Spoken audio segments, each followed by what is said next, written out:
Bruh. Don't think I didn't hear you farting there, dog. What do you mean? That was a great intro. I don't know Flint's fart so much, dude. That's crazy. Every time Flint's introduces himself, he's like, I'm Flint, and I'm really excited to be here. Whoa, you're going to upset a lot of people with that, bruh. Hey, man, passing gas means passing love. So that's all that matters, right? Better out than in, I always say. I also love Shrek. My God. Guys, if you don't know, this is Kevin Andrew Rivera, the voice of Alyosha. He's done a lot more, but he's new to Genshin, and we're super happy to have him with us here today. Hit some hearts in the chat. Show the man some love. Kevin the GOAT. Woo, Kevin. Amen, Kevin. Woo, wahoo. Goated. I am so excited to be here. The last couple of days has been really crazy, and all the fans, especially everybody in the chat, you guys are the real ones, sending so much love and so much joy in this whole process. Genshin's a pretty crazy IP, man, and you know, when you see the fan base and how excited they are about it, there's a lot of pressure to try to make sure you get it right, and so I'm very grateful that the response has been so positive and everybody's so excited to be here and be playing as Alyosha. And thank you guys all so much for coming out today. This is awesome. Yeah, it is an incredible community. I felt the same way when I got to announce Flins, and to this day, I'm just overwhelmed by the kindness, love, and support everybody has shown and thrown at us. So welcome, man. It's amazing that you're here. So happy that you're here. Also, I'm gonna throw you some love because whoa, I love you so much. No, I love you, bro. Nick and I, we go way back now. We do. Let me turn these off. It's so cool looking at us now in 2026 and doing what we get the chance to do and doing the things we love. And I am all for changing things in your life for the better, to better yourself and better your entire life in general. If there's any person in my life that has uplifted me, it is definitely you. And I am 1,000% always ready to do that in return for you. And also people in general who want good things for themselves and they want to live a happy life. Thank you, Nick. I'm very excited to be here, dude. This is awesome. This fucking guy, bruh. Freaking guy. So Kevin is like sort of known amongst the community, I think, in the VO space for being like just a force of good and positivity. Everybody that knows Kevin is always saying kind things about him. Or like, you know, I really got to be more like Kevin. I don't think I've ever heard him say anything bad about anybody. He's always got like this outlook that seems to find the best in people. And when I met Kevin, it was playing Magic the Gathering. And I was invited by somebody else. We happened to be at the same table. And he had some crack deck. We won't go into how badly he beat me. But at one point, he made a joke, some musical theater reference.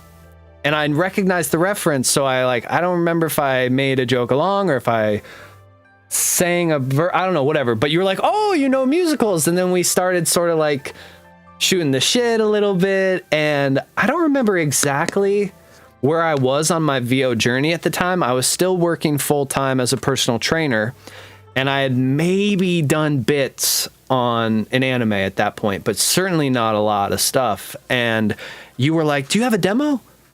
I think I had maybe just started writing one or recording one. I think I gave you something to listen to, but it was really unpolished and not good. And you heard it and you're like, bro, you're good. I'm gonna make you a star, kid. Yeah, I whipped out my cigar. I was like, yeah, don't you worry, kid. You're gonna be a star someday, I swear. On day one, this guy didn't know me at all, but on day one, he is like, I'm gonna help you. I'm gonna help you. And we spent maybe 2 weeks almost every day together of him just like this is the type of character you want to write. This is the type of performance you want to give. I'm going to introduce you to people that can help you produce your demo. I took a class and they gave me notes on a scene. I got an opportunity to redo the scene. He had me over at his place, put me in the booth.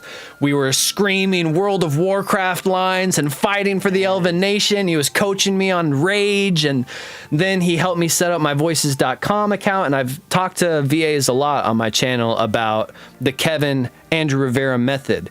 If you can find 100 auditions a month, if you can do 100 auditions a month and book one of them, then you will be a working actor. A 1% booking rate is what you strive for. And then my birthday was right around the corner. My birthday was right around the corner. And Kevin's like, you know what, Nick? I'm going to pay for your voices.com account so that you can just kick ass. And within like a month, I had booked my first commercial. And I was like, Kevin, bro, we're doing it, dog. And he had me over at his place and he coached me through the whole commercial. And then he taught me how to use a Steam Deck and all the hacks, bro. Kevin is an OG, dog. Don't sleep on Kevin, y'all.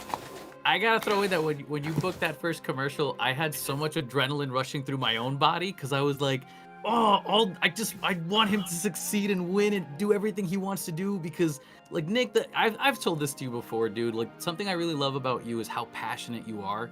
There is a passion in your freaking eyes that you want what you want in your life and you want to do things as best as you possibly can.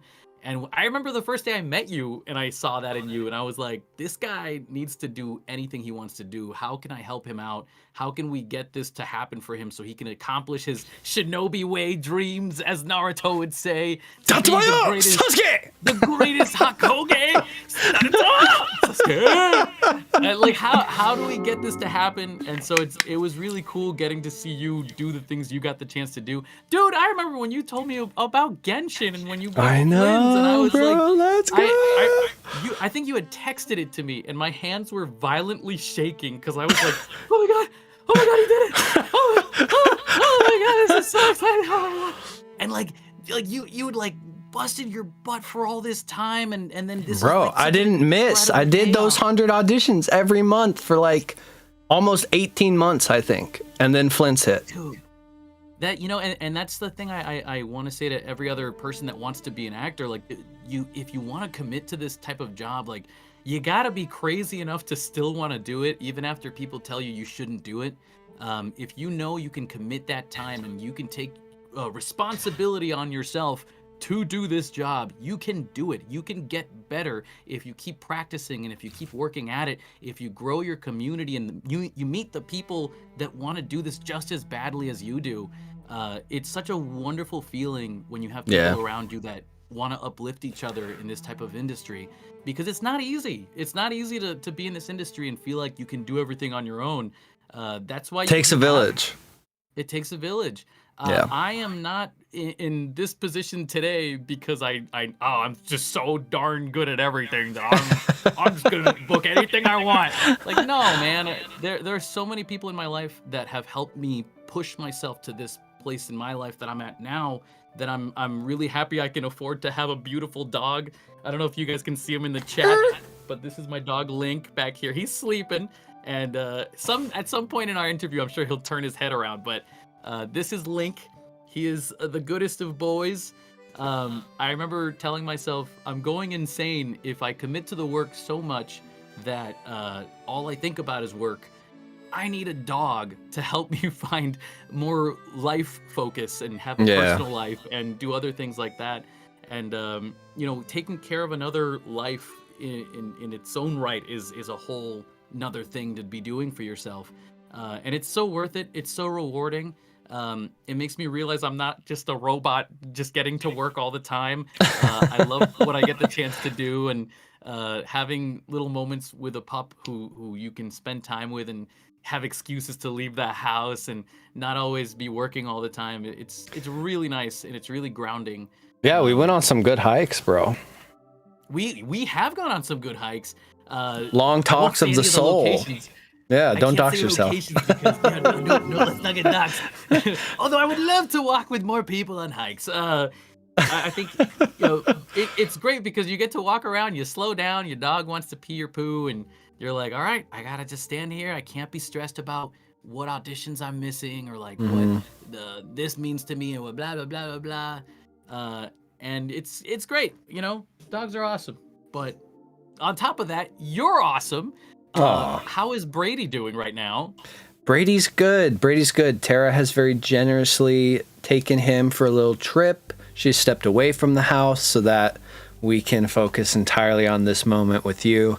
Because babies don't care when dad tries to make something. We were saying earlier today that Brady is gonna do an Attack on Titan video at some Oh, it's going to be so good. with the shot underneath Brady. I know. I'm going to be like, on the floor and have the camera and let him walk towards me. And then I'm going to put Rumble underneath it. Rumble! Rumble! His big goofy head. You gotta take the video shot and just shake it, like so it Yes. looks like it's even worse when he takes his baby steps. And then like Oh a my picture God. of me in the like mobile gear. Dude, Really tiny Yes, swinging around actually. him. Dude, that song is so freaking good. It is. The part where it goes, if I lose it all, slip and fall, right a dip away. Yo, speaking of singing though, you casually just Yes. dropped a Scooby-Doo song. Oh yes, I did. Oh, also I'm wearing my Scooby-Doo shirt right now. I went to the Warner Brothers tour and I found a Scooby-Doo shirt and I was like, I don't need a Scooby-Doo shirt. And then I felt it and I was like, it's so soft. I need a I'm gonna Scooby-Doo have- shirt. Maybe that's the reason I made my song, because I was like recording an audition the other day and I was like, do I want to finish this audition or do I want to procrastinate right now? And I went, I want to procrastinate right now. And I thought about Scooby-Doo's What's New Scooby-Doo theme song, and I was like, screw it. Let me pull it up on karaoke on YouTube and just sing it. And Yeah, then I love did, it. And I was like, what if I recorded this now? And then I recorded it, and then I went, what if I added extra vocals? And then I did that, and I was like, what am I doing? It's been 2 hours, and I still haven't finished my one audition. Having that's due fun. tomorrow. Just having fun, indeed. you know? We need more of Gotta that. have a good time, man. That's how So- it is. I feel like, this might be the easiest interview I ever do because, we can just yap it up effortlessly. We will derail if you guys in the chat. We will derail. That is what I do. That is what Nick does with me when I'm with him. But in case, Please hold us accountable. Hold us accountable and tell us to focus if you want to. yeah, I guess in all caps, type focus if we lose the plot at any point. If we just see the words focus flying through the screen, we'll know. Oh, you got to post a gif of Patrick going, focusing. Focusing. We go, all right, we're locking back in. Indeed. But mods, if you haven't already done this, I might have missed it. Please shout out Kevin's Twitch page. I don't know if he's going to be Twitch streaming anytime soon, but let's make it easy for folks to find him in case he does. Since he's new to the game of Genshin, he does not currently have an account. But I'm hoping that we can show him how cool it is. We're going to poll for Alyosha after some cool story moments and interview questions. Hopefully he comes home early. And we're going to get some sweet hype. And who knows, we may just see a Kevin Andrew Rivera stream Genshin. We may just see it. Not today, but maybe one day. So be cool, chat. Be cool. Be cool. Yeah, be nice to me, please. I'm taking this one step at a time. I actually played Genshin once back in like 2020 or something like that. And I think what had happened for me was that I had played so many games at that time that I kind of burnt out. And I was like, Kevin, are you about to start a whole nother game right now? What are you doing? So I took a step back and I just forgot to come back. But I will say I have seen a bunch of videos of Genshin, a bunch of story stuff, a lot of fellow actors who are also a part of the game now who have shared their character work and stuff. And right now I'm actually watching, I just finished Act 1 of 7.0. So I've seen as much as Alyosha taking Paimon. Wait, don't spoil it. Don't spoil, because chat might not be caught up yet. That's a good point. I'm so sorry, chat. You didn't hear any of that. He Died. Yeah, everybody And then- died. Oh, I don't have a. and then he. Wait, what? Wait, where'd you get that? I don't even know you had that. Oh, I have so much in store for you. Yeah. Oh, you derailed me. Chat. We're gonna celebrate Kevin entering Genshin. Yay! It's good to be here. It's good to be here. I love it. Okay, so I feel like we kind of were broaching on some of the questions I wanted to ask you today, but I want to open with this. Since you have been in the VO industry for so long and have done a huge variety of stuff, like as far as a lot of voice actors go, they might have a niche or a specific area that they perform in, but you've done stuff all over. And I'm going to give you the floor now to sort of plug yourself and some of the roles that are out. We don't want to break NDA or anything, but stuff people might know you in or have heard you in. Sure. Well, let's see. Well, first and foremost, hello to everybody. My name is Kevin Andrew Rivera. I'm a voice actor based in Los Angeles, and if you didn't know I was Alyosha, I'm Alyosha. But I'm also the voice of, in animation, I'm the voice of Swiper the Fox in Dora the Explorer. The latest season has just dropped a little while back, and I am the current voice of Swiper. I've done video games for him, toys, the animated series, specials, and of course you always got to throw in a little bit of oh man whenever you go. All my cousins kids are calling me now asking me to do voices for Swiper for them, which is always a fun thing. What else? I'm also, if anybody plays Call of Duty, Black Ops 7 just dropped a while back. I'm Operator Jurado, who is the Hispanic character in Call of Duty. And he basically is the wild party guy who, like, imagine if Jason Momoa was Hispanic. I think that might be the perfect description of him. So basically, just else? that alone, we have hashtag range. We have Fantasy Genshin, we have Black Ops, and we have Swiper. Okay, so if it isn't clear that Kevin's the GOAT, all right, pay attention. All right, I mean, he's kind of him. What else? Oh, what else? If anybody watches anime, I'm Manjiro in Dandadan, the guy with the unibrow. He just wants to be a bootuber, and he kind of talks like this all the time. Kind of similar to Alyosha, I would say. But he's a little more. He's a shrine priest, so I don't know what that means, but take with that what you will. And then I don't know. I guess I've also worked on Fatal Fury as Joe Higashi, who's the guy who throws the hurricane uppers.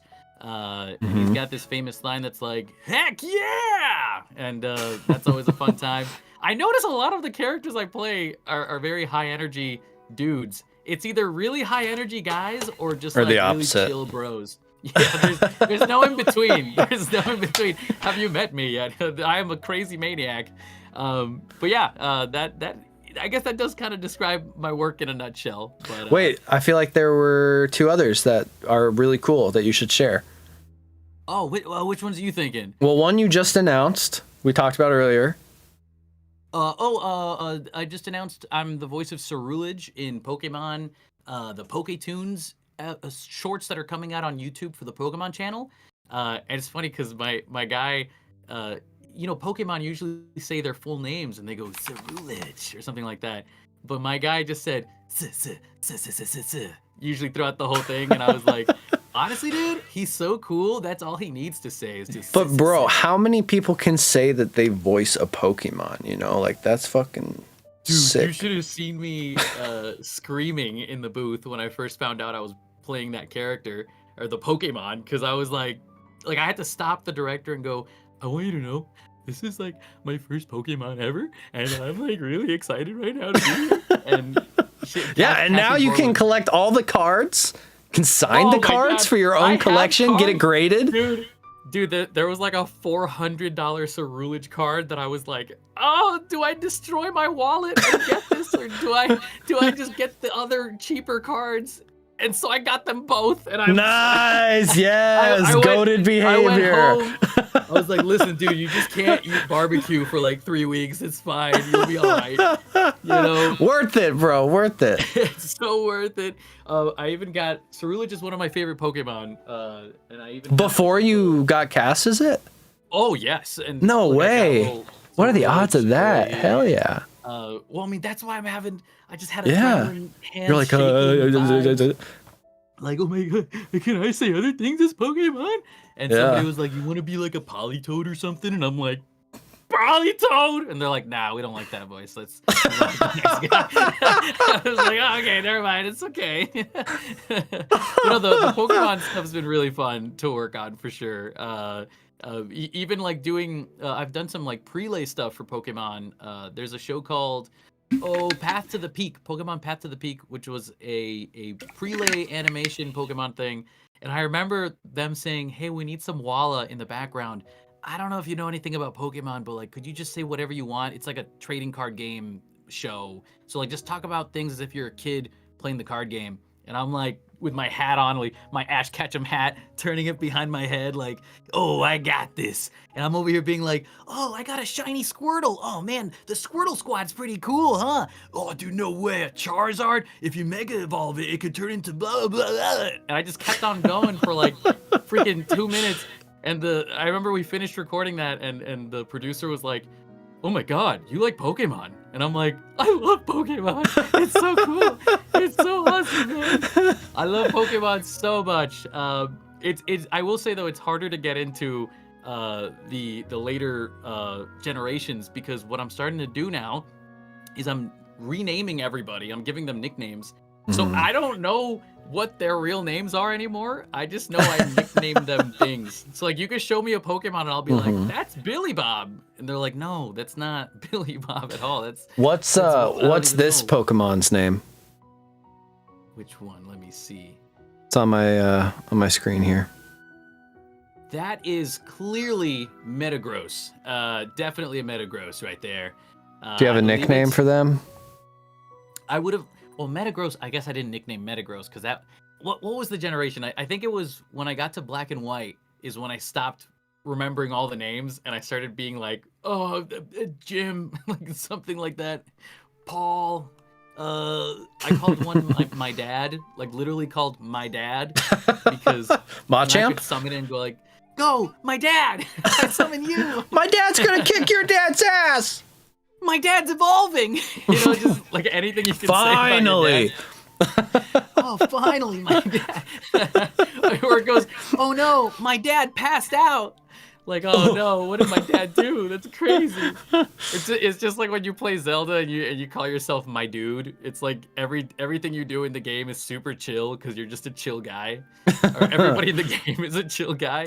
Ganondorf's like, my dude, you will never take the Triforce of power from me. That's amazing. Okay. We gotta remember that. Sorry, I'm derailing us. It's okay. It's okay. There's one other role that I think is super sick that I think you should share. Your work on Fate. Yes. I am Hansa Cervantes from Fate Strange Fake, who is this Spanish overseer for the fake war that could possibly not be fake. Maybe it is the Holy Grail War. So if any Fate fans out there, I'm the guy with the eye patch with the long hair, robotic arm priest, which is a really, really, really fun character to be playing, especially because like, as a Hispanic voice actor, I'm very Puerto Rican. It's not very often that you get to play a character that is also Hispanic in anime. So when the opportunity arrives, it's like, dude, I can't believe I get to do this. I get to help represent that and be a part of that casting choice. Shout out to Bang Zoom, because Bang Zoom was a huge part of that. But yeah, the Fate series is really cool. If you ask me what the entire story is, I could not tell you because there are like 15 million multiverses of it. All I know games, is that Saber movies, is TV so shows. Cool. Yeah, Saber is cool. They got it all. I think they did a video game one where they're all samurai or something like that. Which I'm like, how have I not played that yet? I love samurai. But yeah, no, that's pretty much, that is me in a nutshell. Those are all the roles you might And know me he's for. only just beginning, Chad. He's only just beginning. Don't you get too comfy. You're gonna see a lot of Kevin over here.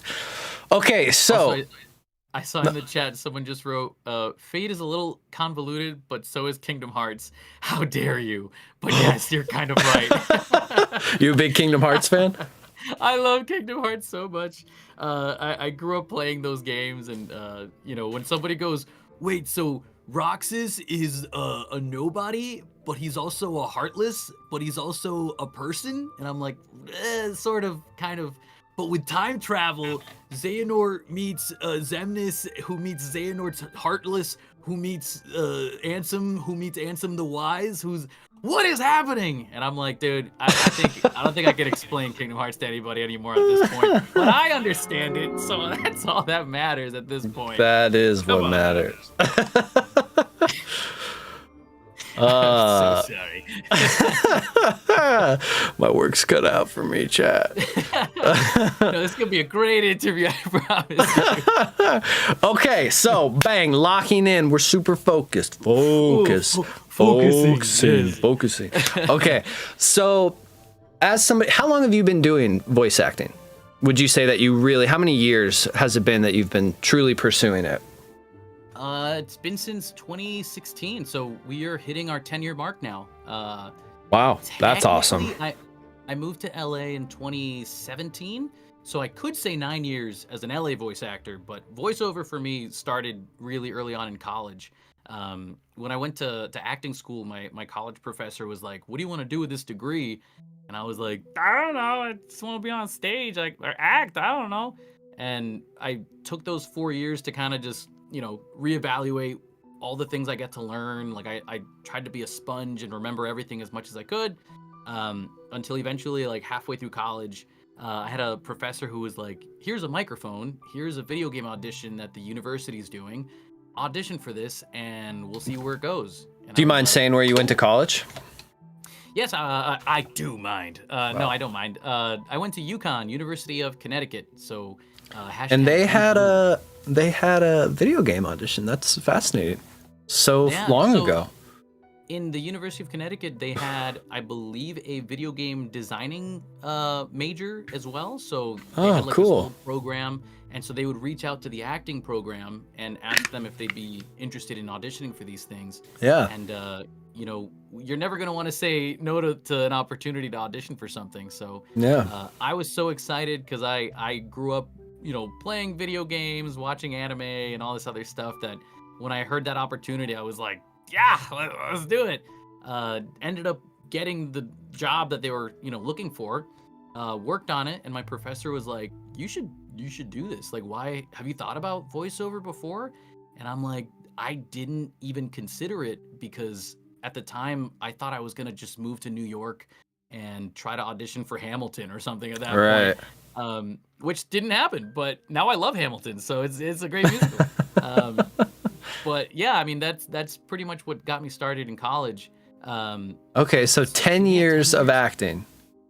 So if you zoom out a little bit and you think about Kevin pre-college, where he was just a kid playing pretend, then you think about all your aspirations and the resilience that it required to, like we talked about earlier, finding 100 auditions a month and booking one means you have to get really good at taking rejection 99 times a month. So as you endured all of that, and now 10 years in, join the franchise Genshin Impact as it moves into its 7.0 phase, a long running thing. Like, how does that feel? What is the perspective for you as a performer and a human? It's really stressful, which is probably not the reaction people would expect from that. But I think as an actor, I'd been auditioning for Genshin since 2022, maybe 2021. So after 5 to 6 years of auditioning for Genshin, there is this part of you that's like, Oh man, like this game is so hard to try to get into, you know. But at the same time, it's hard to get into because they want really high quality talent to get in there and get the job done. And after a few years, I remember telling myself I want to commit myself to heightening my skills, sharpening everything I can do and bring to the table. And uh, I think if you stay consistent in this industry and you keep on working and you don't give up, Hmm. eventually the voiceover gods come down from the heavens and they're like, all right, you actually earned this one really really well, so here you go, here's the opportunity. So hearing that I'd booked Alyosha was really really wild because there was a lot of, again, this stress because it's like, oh my god, like I know what this means to people and I know the weight of this story and how long it's gone on for and the fan base and how much they love it. So you don't want to ruin that for their experience, you know. But also it's like now you're really testing everything you've learned up to this point to get in the Yeah. booth and play with this character. And uh, But you do a lot of the work so that you can be ready when you're in the booth so that it feels easy when you're finally in there. right, and you were um, in good hands. I mean, the directors Oh are yeah, Chris fantastic. Faela, Brooke Chalmers. These guys are incredible directors. They're so hilarious. We can make fart jokes and then get back to focusing. You're already getting to know me, chat. I am a derailer. I will derail us, and then. But it's weird because the way they work, they also are very they're very open to having fun, and so we know how to have fun, but also get to work and get the job done on time. Yeah. So I always appreciate Chris and Brooke because they're wonderful human beings to work with, and they make any of the stress that you might have before you go in, it disappears because you get to spend time with them. Um, and I think that's actually one of my favorite things about being a voice actor is spending time with the people that are working behind the scenes, because you realize they love it just as much as you're gonna love it.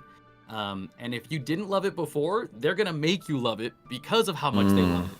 And I love that feeling Yeah, because passion God, and inspiration, it's infectious. oh my God, why do what you do if you don't love it? You know what I mean? Like, be surrounded by the people who adore it just as much as you want to adore it, and your life's gonna be awesome. Your life's gonna be, you'll still have hardships, but it'll be awesome because it feels worth it. It feels really rewarding and satisfying afterwards. Yeah. Well said, man. I think that's awesome. And I haven't gotten to Snezhnaya yet in game. I'm trying to play through everything in order. And when you're doing that for a game that has been updating every month for 6 years, there's a lot of content to get through. But I did watch a couple streamers play through it the day it came out, and I got to see some clips of your performance, and it was really great. And I think it's interesting how, there's sort of this like duality to being an actor, because on one level, you have to be crazy enough to say, I can do this, which there's a part of you that believes you could perform any role. Like if you get the audition, there's a part of you that's like, I can find the truth in this. There's a part of this audition that relates to me, and I can present that, and I could nail this. You wouldn't audition for it if you didn't believe that. But then there's another part that's like the universe is like working in strange ways to bring you to what is right for you and the way that you can tell the story in a way no one else can. So it's fascinating to me that of all the voice actors I know, like you and one other maybe are like the biggest dog lovers. And of Oh my course you book the character who has the dog. Like that's God. just Oh like, yes. what are the odds of that? That's crazy. I didn't even realize he had a dog when I first auditioned for him. It And wasn't then even in the sides.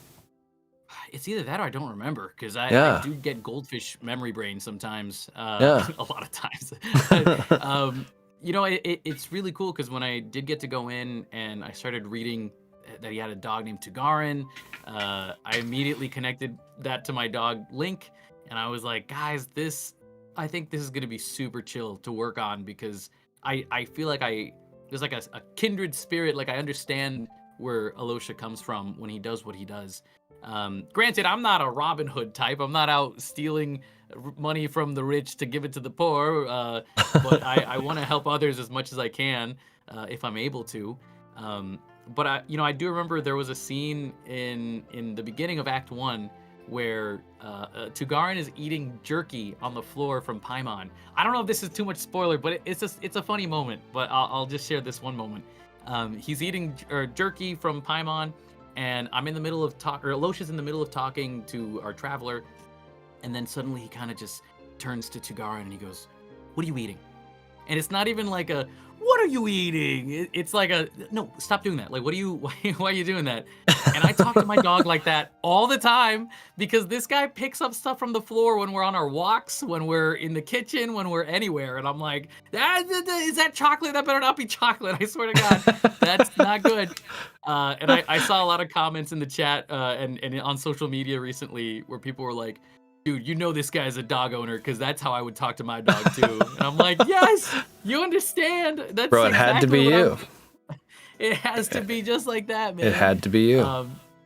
So again, yeah, there was a good connection on that end, which is actually why when I worked on this project, all I could think about was my dog. And so I dedicated this entire character to my dog Link because I knew, I got to pay the bills to take care of this dude as well and make sure he gets his kibbles.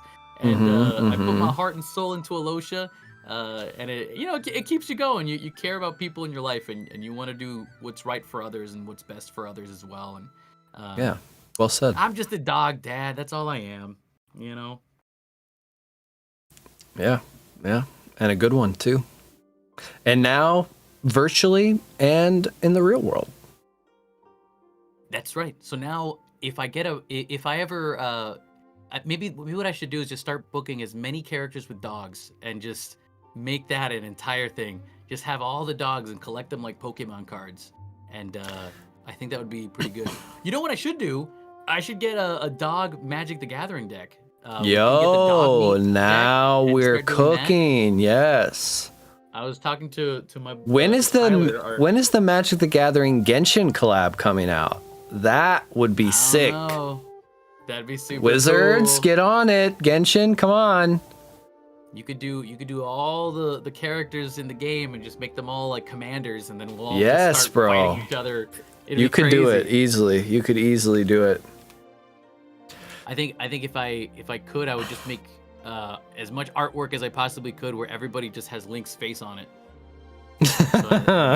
Yeah, proxy deck, all first, Link selfies. Yeah, literally at first it'll be like, "Oh, that's cool. You got like a Tyranid deck from Warhammer. That's cool. Wait a minute. Why is that it's got a Shiba Inu face on it. That's crazy. Wait a minute. Everything has a Shiba Inu on it. That's crazy."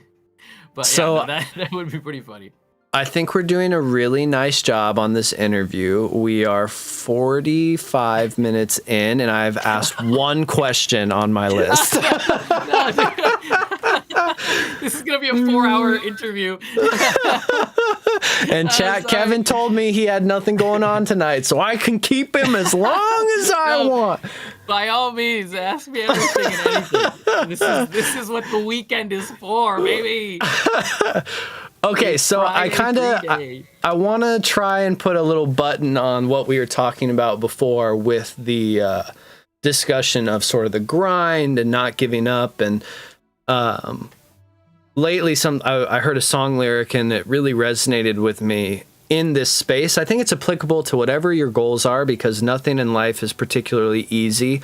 You have to be resilient to reach your dreams regardless of what they are.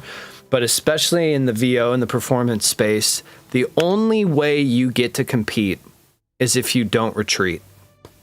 I love that lyric, and I think it's so applicable to your experience with Genshin. And I hope if you're an aspiring voice actor or if you're struggling to meet your own goal in this moment, Kevin's story here of finally getting in this game is so applicable to that. He didn't get discouraged. He didn't he didn't beat himself up or anything. He just kept doing his job. He just kept auditioning. He kept stepping up to the plate and he kept swinging for the fences. And eventually it hit at the moment it was meant to hit. And now we're having a great time.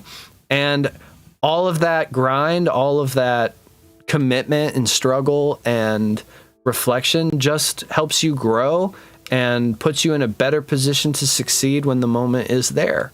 So I think that's really inspiring, Kev. And I know we could talk for another 3 hours about your grind and the road you took to get here, but we'll save that for another day. Let's save it for the 24-hour marathon that we do next time. Just yapathon. No games are played. 24-hour yap. We could talk about Naruto for 24 hours if you want. Bro, we could. I mean, when we finish here, we might get off the phone and be like, okay, podcast when? When are we starting our podcast? What's the name? We go 2 ninjas, 1 sheep. That sounds really weird. We'll workshop it. Shiba Ninja Dog Boys. Shija. No. No. I'm just gonna stop. Ninjam. That's something else. Anyways, whatever. Okay, so I think this is sort of like, part of the channel's heart and soul here. We are an interview actors show. So I think it's time that we dive into the cold reading section. I have sent you the lines in advance. What I would love to do, if you're up for it, to play, is to do an A and a B take of each line. The A take will be as Alyosha. The B take, a completely different, let other aspiring actors see what cold reading is all about, your skill as a tenured 10-year professional, and just go in a completely different direction. Okay. I have my popcorn ready, and I'm just going to enjoy the show. All right. So we got our first line here. I'm looking at it. So I gotta get back into characters. He's so serious, and so everything he's about to say is so silly. Here we go. Hoo. Don't make me laugh. Hold on a second. Wait. Hoo. No. Wait, this is gonna 45 more minutes of this, dude. We already broke him. Okay, here we go. I'm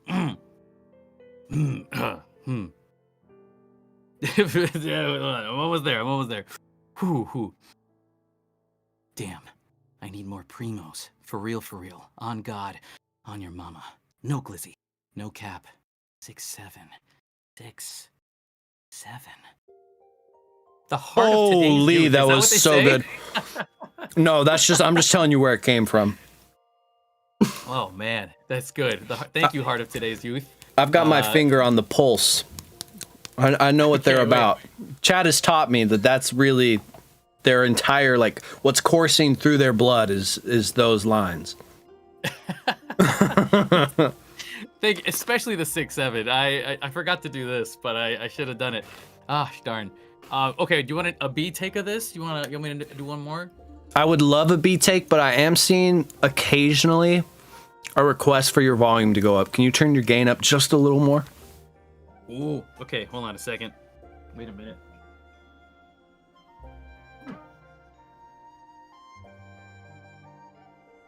Just a touch, right. Just a wee bit. We're adjusting here. What about this? Does that sound a little better?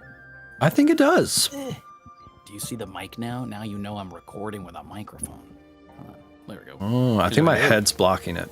Okay, cool. Hello. Okay, a second take. Here we go. I see in the chat they said better. Good. So the same line, second time. Here we go.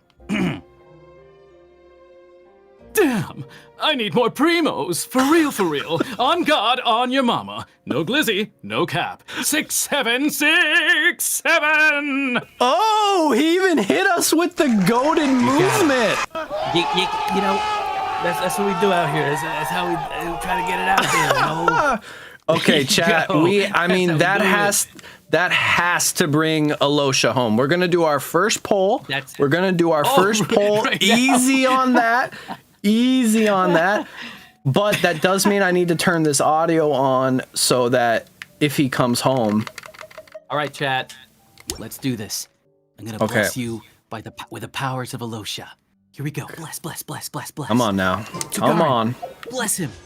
Come on, Alyosha. Come on. Still asleep. Come on, Alyosha. Come home now. Come home. Come on now. Let's do this. I don't need gold. I don't need gold. I just need Alyosha. Alyosha. Let's do this. Okay, all right. We got a sword. We got a sword. Also, shout out to Nicole and Scotty. I dropped in on them on a stream doing the same thing, and we got it, I think, on the second try. Yo, that's crazy. Not easy to do. We were able to do a C1 and a C2, I believe. That's awesome. Okay, here we go. Come on now. Come on now. Here we go. Come on now. Don't be cruel. Come on now. Come on. Come on. You just get angrier and angrier. Come on, let's go. Hey, we got cooked. Sucrose. No. Wait, GG's. She's a great character. GG's. I'm uninstalling. Turkey. Just uninstall the game. No. Oh no. Okay, he'll come back later. We'll get him later. We don't need to stress. Let me see here. Kim writes, rage quit. Also, hi Kim, I hope you're doing well. Also, shout out to Utopia as well. I was on her stream a while back. If you're playing Genshin online, this week I've been trying to jump in on Twitch to just say hi to players as they're playing it. I don't care if you have 8 followers or 200 followers. I will drop in and say hello, as long as I know you're having a good time. That's awesome, man. Hell yeah, Do dog. your thing. Okay, next line. This next line is something that apparently I say all the time. I didn't realize how often I said it until I started streaming, and chat made it very clear to me that this is my catchphrase. You say this a lot. I say it a lot. You say this in real life too. I know. I hear you say this when we're playing Magic. Mm-hmm. You'll be like, I attack you with my commander, and I'll be like, no, you don't. Counter, and you'll be like, wowee. Okay. So I guess I should give you the line. Here we go. As Alyosha. Wowee. That was so sassy, bro. What the hell? Very sarcastic of him. He's like, wow, wowee, we're really gonna catch something today, Tagarin. Oh boy. And then I think I saw Zach doing like a wowee the second time. So I'm gonna do something different. Let me see. Ooh, I love it.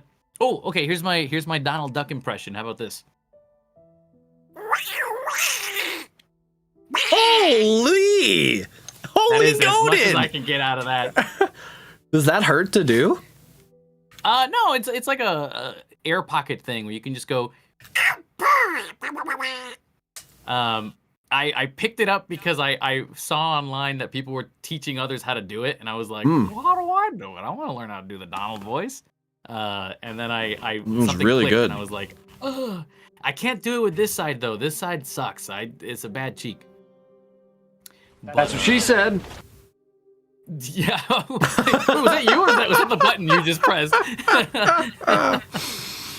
That sounded like you. Why do you sound like Michael Scott, dude? Maybe we're related. No. Who knows? You gotta do parkour, Parkour. and then do a roll. Oh no, dude, we are a mess. Okay, this next two lines are from classic cinema. They are famous lines. Wowee? No. Maybe here one it is. day. The Gone with the Wind line, huh? Mm-hmm. Ooh, back to being serious. Frankly, my dear, I don't give a damn. Ooh. So the finesse, Right in the pocket. Right in the pocket. He pulls out his gun and he's like, frankly, my dear, I don't give a damn. Mm-hmm, I think Alyosha is he's got a little bit of Batman-esque in him, I would say. A little Batman. Just a little bit. Batman and Robin Hood. Notice it's not Robin. I just realized that. How did I just make that connection? Second version of this line. Let me see. Frankly, my dear, I don't give a damn. Whoa. I did not expect that, but it was still believable. You gotta have you got your smart villain who's like, hey, you gotta go up the hill and fight that guy. Oh, okay, boss, all right. So you gotta give him a little bit of that stupid guy energy, you know? Holy shit, you're so talented, bro. I just basically do all my auditions with just the way I'm talking right now. Hey, nothing wrong with that. Your voice is beautiful. Oh, thanks. Man, I can't even begin to tell you the amount of times I've done an audition where it's like, I'll go in and I'll go, and then I'll go back and I'll cut it up and I'll go, wait, was that what the specs were calling for? Like the details on the character? And then I read the details and it's like, we want a grounded performance. So we want nothing cartoony. Edgy, and badass, I was serious. Like, close to submitting. Oh, I'm gonna get you. Like, we are never bringing that guy in. Oh my god. If that's what he sounds like in his normal state, like, don't ever bring that guy in. What do you mean, guys? I'm just a normal guy. Whatever. I'm here to save the day and get vengeance from my family who was terribly wronged. I didn't kill my wife, all right? It's a court drama. It's a court drama. Oh no. Okay, Oh, another man, serious one. Another classic. Okay, what do we got? On the waterfront. Okay. All right, here we go. You don't understand. I could have had class. I could have been a contender. Could have been somebody. Instead of a bum, which is what I am. Oh, you can't say that about him. You can't say that about Alyosha. He's not a bum. That man works so hard. That was nice. You kept that very intimate. That's the moment where the traveler goes, "No, you're awesome. You're so cool. Right, Zach? Say right now. Thank you, Zach." I'm sure he heard me somewhere. Right. Okay. Correct. He's right here. Correct. Okay. Let me see. a little bit of B take here for you. You don't understand. I could have had class. I could have been a contender. I could have been somebody instead of a bum, which is what I am. Holy. I like that that kid has so much anxiety. I don't believe that guy. I don't think he could have been a contender. I don't think he could have had class. Right after that, he got hit in the face immediately, and he was like, "Oh, Sit down. sit down." Oh man, you got Shakespeare next. Hold on a second. I got Shakespeare next, bro. The Bard. Oh, all right. Oh, I think Alyosha will have a good time with this one. It's been cool All right, hearing here we everybody do this. Yeah. Whew, all right, this one's gonna be even more focused. I remember watching a kid in college do this role, and me being like, "Someday I'll read for a Shakespeare thing," And but we're I'll doing it never on be this my cool. show. We're doing it on your show, baby. Okay, this will All really right, here we help go. you get in the mood before you do this line, so we have like the stakes of everything set just right. Daddy, no! Okay, I think that'll really dial you in to give a great Shakespeare Yeah, performance. that really helps a ton. That's exactly what I needed, actually. I'm very locked in. I'm ready for this. Ready for it. I can take on the world now, thanks to that voice clip. Okay, here we go.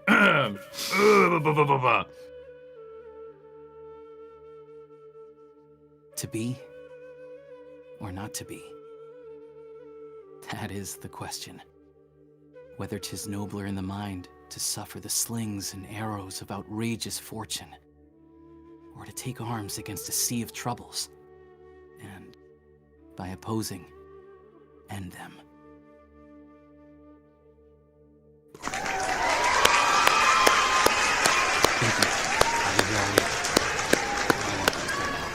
Yo, I love that you let that breathe. I love that you let that breathe. Thank you for. You ever heard of a word called iambic pentameter? Oh yeah, Cool word. indeed. I wish somebody would tell me what it means. I have no idea. Okay, let me see. Take two. I'll have to do something silly now. To be or not to be. That is the question.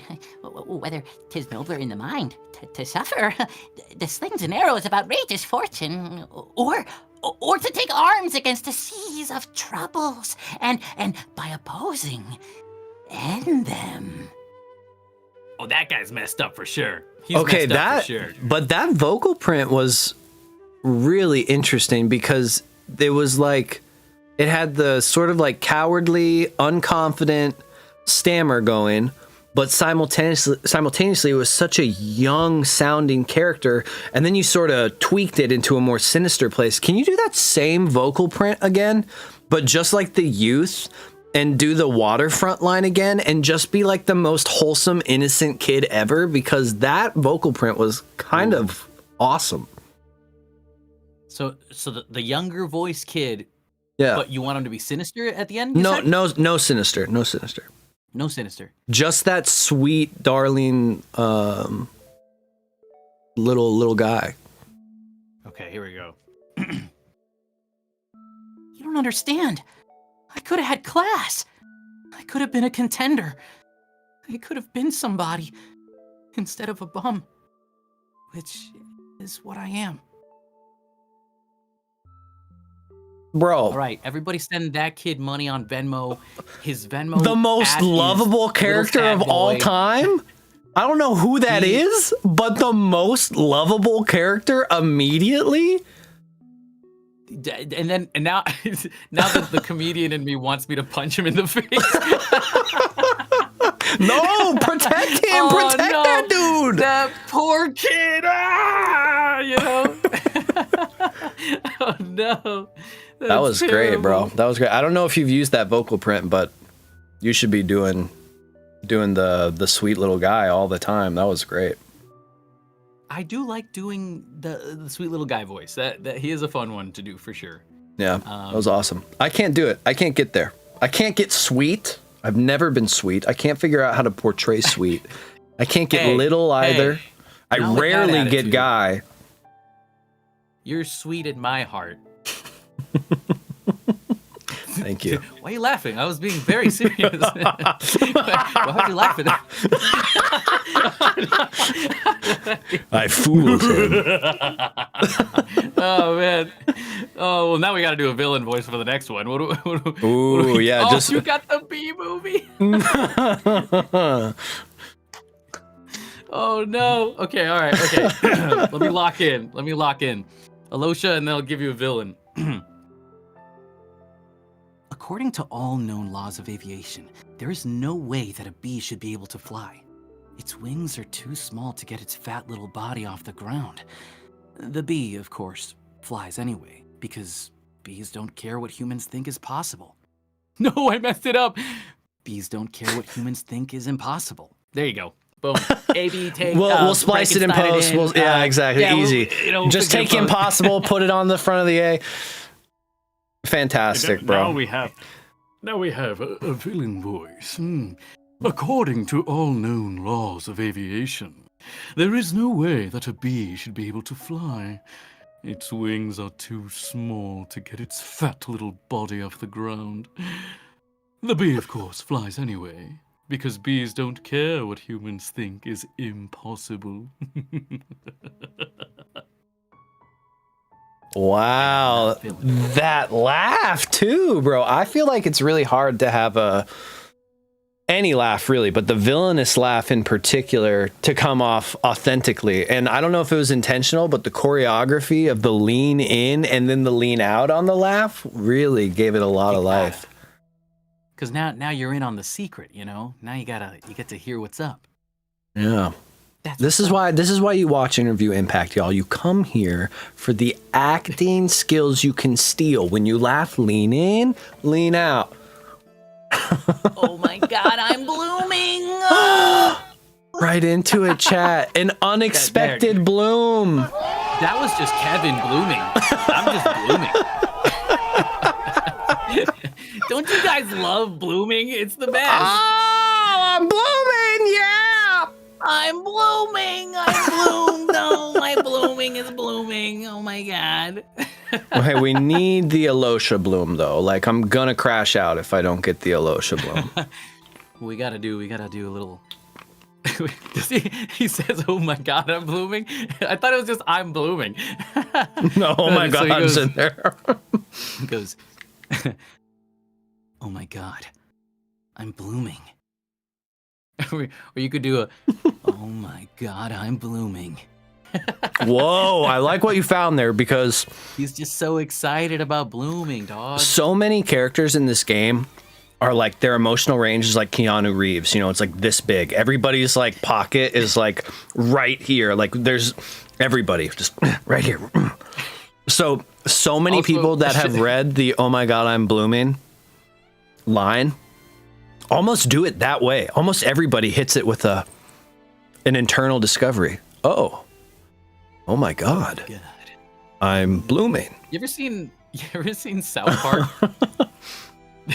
there's an episode Yeah, of yeah. South Park where Randy goes, "Oh my God," and every time he says it in that way, whenever I hear people say "Oh my God," I think of Randy from South Park going, "Oh my God."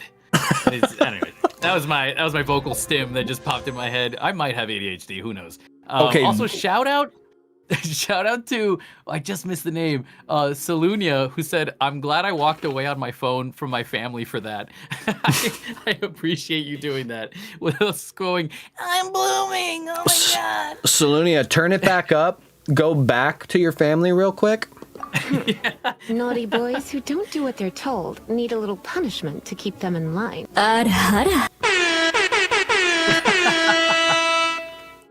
Always here Oh, to no. include the family. Always here to include the family. Okay, It's so good. I guess we'll sort of go back and forth between these two banners because I don't have Odette or Arlecchino. So after you bloomed, I feel like on this banner, Alyosha's coming home. All right, let's do it.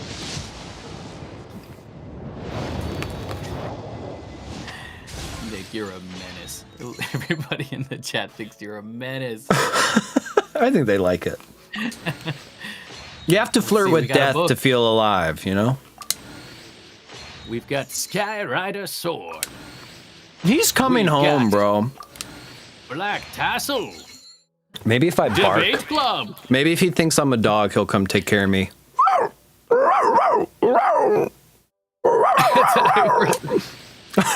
For a second, I was like, "Dog, are you choking your dog? Like, what are you doing over there?" Bow wow. Bow wow. wow. Bow wow. Come on, You know, come funny home, enough- Alyosha. Link does not bark at all. This boy. Yes! screams. He's a I'm Shiba. Alyosha. Huh? Wait, I'm what? a Did you get it? Wait. You might have heard a different side to my story. Oh! Anyway, That's so let's keep great. that between Wait, us I'm for now. celebrating over your work. I'm sorry. No! Oh my God. I was too hyped about pulling him. No! I didn't hear your line. Let's go. Wait, what? What? We're I was so blooming. Look at us.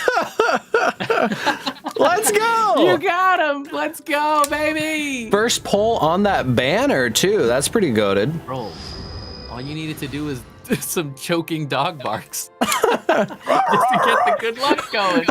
And then Alyosha's like, I gotta save that dog. Where'd he That's hide? gonna be on your demos. You gotta put that on your creature demos. I have it, Choking dog. actually. Embarrassingly enough, I have it. It is, yeah. Yeah, let's go. Check out thenicholson.com if you want to hear me bark like a dog. Yo, just out of context. Eyes on the That prize. sounds so great. Ooh. Oh man. Eyes on the Oh, dude. prize. Nice, my bro. face I love hurts it. from laughing. Whoo! Look at my boy. Look at this guy, bro.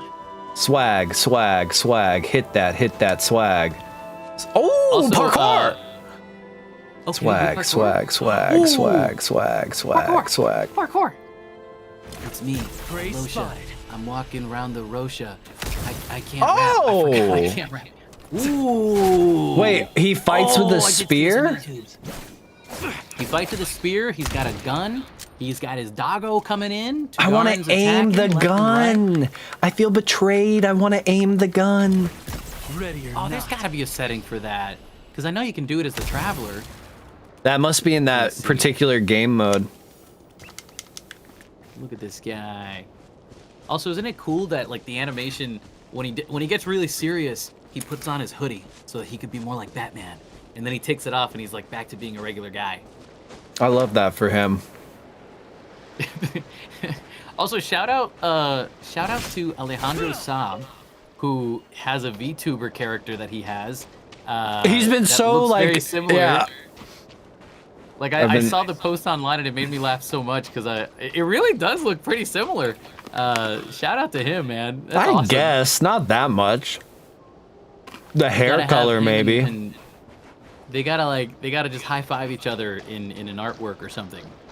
If anybody wants to do a fan art of the two of them high fiving, that'd be super funny. Look at my boy. Ah, what a time. You know, it is a very out-of-body experience hearing your own stuff, especially in Genshin, because I've seen Genshin gameplay for so long that, like, sometimes in your mind, it doesn't feel like you're gonna be at Disneyland, but then you go to Disneyland and you're like, oh my god, I'm here. Whoa, wait, that's my guy. That's his voice. That's me. Wait, whoa, that's crazy. Right. So it has been a really rewarding past couple of weeks working on this and getting the chance to even talk to Paimon. Like, talking to Paimon was a really fun time. I remember looking at Paimon and being like, what are you feeding my dog? Or something like that. And Paimon would answer and I'd be like, I have to stop the session and go, Brooke, Chris, I'm talking to Paimon. And they're like, yeah, dude, you're talking to Paimon. That's pretty cool. I'm like, I like his boots. I like his gloves. I like the design. I like the bullets on his coat. Oh, bro, you even give him something to eat. That's a great idle animation. That's super wholesome because you can't pet the other dogs. Whoa, train him, bro. You let him jump up on you like that? That's crazy. Oh, it's fine. He loves it. I go, okay. Down, boy, down. I know my chat. I know why they're here. I know the content that keeps them engaged. Now, in Genshin, there are climbing efforts, and the fans go crazy. When you hear the climbing efforts? Yeah, sometimes I'll just do them like for chat directly.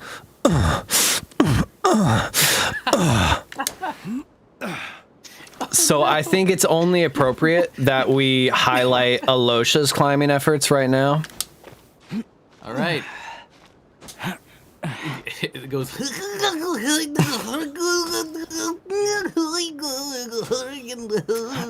exactly how it sounds. Good luck listening to that for 24 hours. Oh, man. So, do you want me to stay quiet so you can actually hear it? No. You're perfect. This is your show. It totally dropped. Well, I mean, I think for him, I can't remember what I did fully, but I'm sure it must have been something along the lines of like.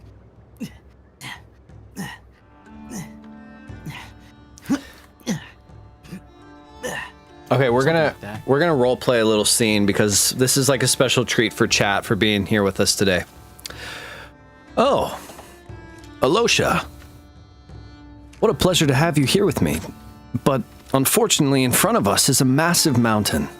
Do you mind giving me a hand in climbing it? Oh, sure. Flins, right?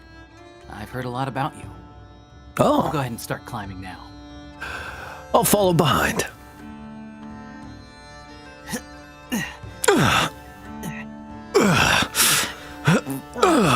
Oh gosh. All right. I'm a bit in the crossfire here.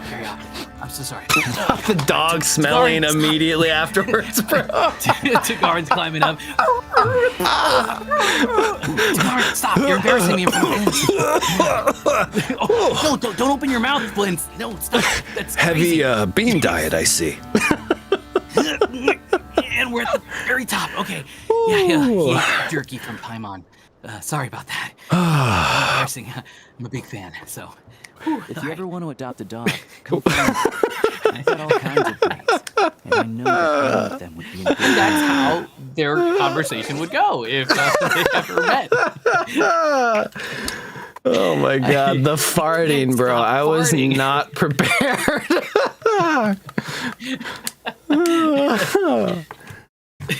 Really adult, welcome, highbrow Chaz. humor here. Only the best. Guys, we are the most mature actors you'll ever meet. period. That is on God, no cap, as they say with the cool kids. No glizzy on your mama. No glizzy, 6'7" type shit. There you go. Yeah, that's 6'7" type shit, bro. That's what you get around here. You get that phrase recently.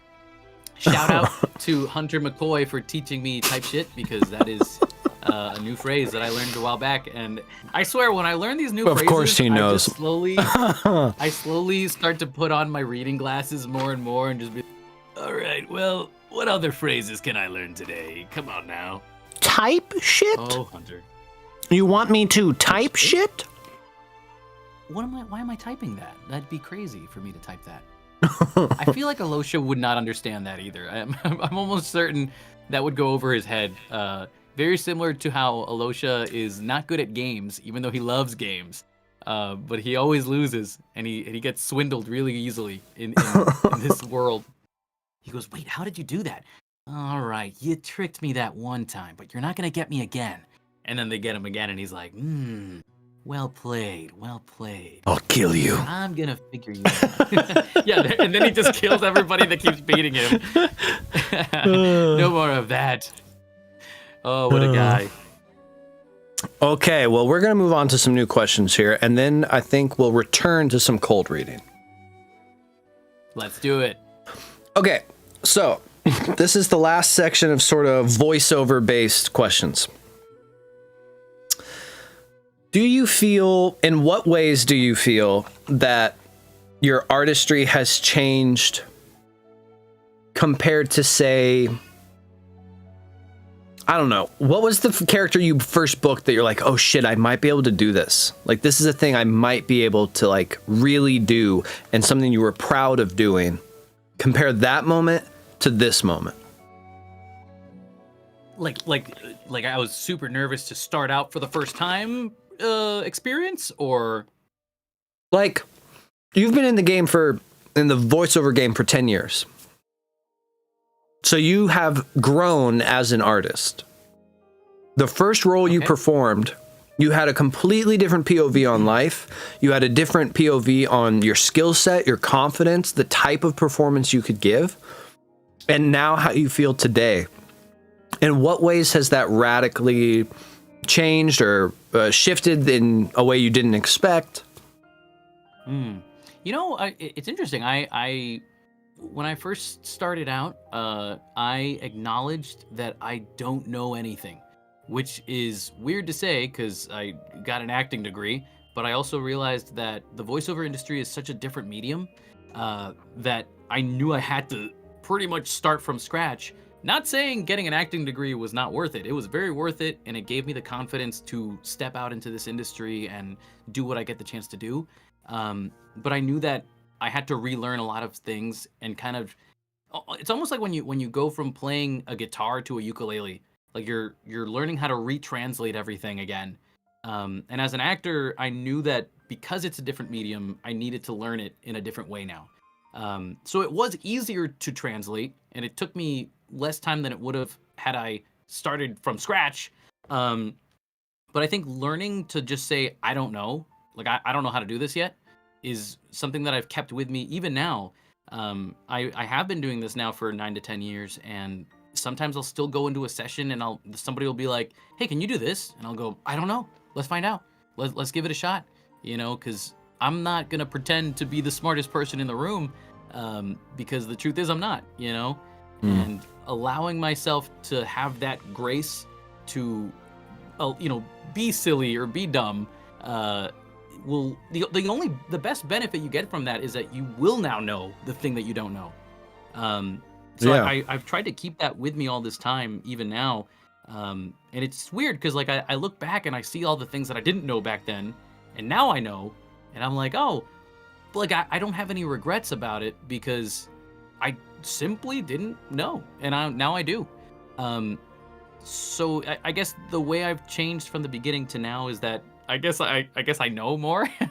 I guess. Do you feel that like as an actor though, that your like skill set has improved? If you could go back and perform a role you did previously, do you think you would do it differently, or would it be mostly the same? I wouldn't want to go back. Because I don't want to have regrets about anything I've done, because what you do today is going to give you the opportunity for tomorrow. And tomorrow you're going to be better than you were today. So why have any regrets on how bad you were back then? Sometimes I'll go back to like my first anime dubs or something like that, and I'll hear how my performance was. And there's a part of me that goes, whew, well, I could tell I was just getting into this, and I'm just learning how to hold on to this character voice, or making sure I'm getting the right inflections, or making sure I'm matching the lip flaps just right. And I could see how it'd be easy to do that now, but I'm so glad that version of me did it that way, because I got so good as the years went on, that now whatever comes next, I know I'm never gonna make those choices again, because I've learned, and I've become a better actor, and my skills have improved since then. Right. There's a whole way of spinning around the answer to you to say I have no regrets, no regrets, not even one letter. Well, I don't if think you anybody knows should that have freaking regrets. quote. Do you know what that's from? That's from We're the Millers. There's a guy who gets a tattoo on his throat, and he writes no regrets, but it's no regrets, and it's I guess Yeah, very poetic. You didn't regret anything. Yep. Go watch the movie, guys. It's really great. Very Really, poetic. sorry, as you were saying. Do you subscribe to any specific methodology of acting? In what sense? Like, are you a Meisner actor? Are you Uta Hagen? Are you your own amalgamation of what you've learned? Or is there like a school of study that you're like, this is my process, this is how I audition, this is what I do, what I believe in? Yeah. I think I can say maybe indirectly Uta Hagen, and a little bit of. Why do I want to say Stanislavski right now? I feel like that's not the right. They're a big name, yeah. That's an acting name, right? Correct. Yeah. That's true. Yes. So I say, really professional 10-year experience. Right That's here. who I double down and die for. They're the best. That's his name, right? Yeah, I think it's Stanipovsky or something. I don't know. Stupid Slavsky. Stupid Slavsky. I had an alcoholic beverage the other day called Super Silly Stupid. Anyways, I wanted to. So I say indirectly. God, this is going everywhere. I say indirectly because I had That's what she said in college. Thank you. That really does sound like you, dude. It's kind of insane how much that sounds like you. You should be doing voice match for Steve Carell. I'm just throwing that in there. Dream come true. Yeah, this interview, I hope there's a casting director watching so that she could get that idea in her head and go, I do hear a Steve When they Carell make the voice Office video game, they can hire me. Yes, and it's gonna happen. And I'll do it way cheaper than Steve will. You gotta say the Dwight line. Dwight, you freaking never mind. So y'all know what I'm talking about. What was I saying? Indirectly Uta Hagen. You've only asked me one question right now. Can you believe this? Do you want to talk about what you like about Uta Hagen's method, or how you approach your roles, auditions? Right. So the reason I say indirectly is because my professor in college, his name is Vincent J. Cardinal. Look him up. He's a beautiful man. He learned from Uta Hagen, but also Stella Adler and a few others. And he kind of like, he took notes from all these people growing up as he was getting into acting himself. And so he found his own method of teaching his fellow students how to do what we do. And I guess one of the things that I always have taken in is a lot of work with your actions. So when you have a line that says, you turned her against me or something like that, the action could be to criticize. So now that you have to criticize this other character, you are going to make them feel criticized. So the other character now has to accept that feeling. Yes, I did feel criticized, but now I have to have a response with another action that's going to make you feel something else. So it's like this really cool dance back and forth thing that you're doing. How do you apply that when you get auditions, or like, say, you get booked on a new project and you don't have the script ahead of time. What did you do to train that muscle to make that decision immediately? Because in my experience, when I go into a session and I'm in the booth and I get to see the line for the first time, the director gives me some context, but they're not giving me 10 minutes, not even 1 minute usually, to figure it out. You know, they're just like, okay, here's, you know, you're this guy and this is how you feel and this is where you are, go. You're like, bet, let's do this. Well, I think a lot of that, one is repetition. Again, if you do this for a few years and you do like the Nick program of 100 auditions a day, which I think is solid, it forces your brain to just start getting used to it as if you're riding a bike. So the muscle memory of how you read and how you analyze copy becomes a lot easier as the years go by. If you do it enough, even in a couple of months, you could really start to nail down how you perform and how you want to approach a character. And eventually you can kind of just turn your brain off and not worry about having to hyper analyze everything in your head, because it'll come naturally to you. But I think it's a lot of improv. I know improv has been something that a lot of people tell newcomer voice actors to get into that, because it helps you think on the spot. It helps you be quick-witted. And also, this is an industry where you do kind of have to be on your feet a lot. You have to, like what you just said, Nick, that you get a copy, you get the script, they go, you've never seen this before, here's the line, give us an impression, give us your thought, your opinion on who this character is, so that we have a story to tell with this character. The guy before you went 30 minutes long, and the person after you is an actual star, and they're going to need to come in 30 minutes early, so your session's going to be an hour shorter. Go faster. You're slowing us down. Go. Catch up. Man. I mean, without saying any NDAs, I had a session that was supposed to be an hour and a half, and it went for 30 minutes because we all thought it was supposed to be a 30-minute session. And so we had enough. It's a crazy time, and we had enough lines that would have lasted us at least an hour, but we were like, okay, we gotta lock in. We're like, okay, great. You make a choice and we move on, and then you just do that and commit to it.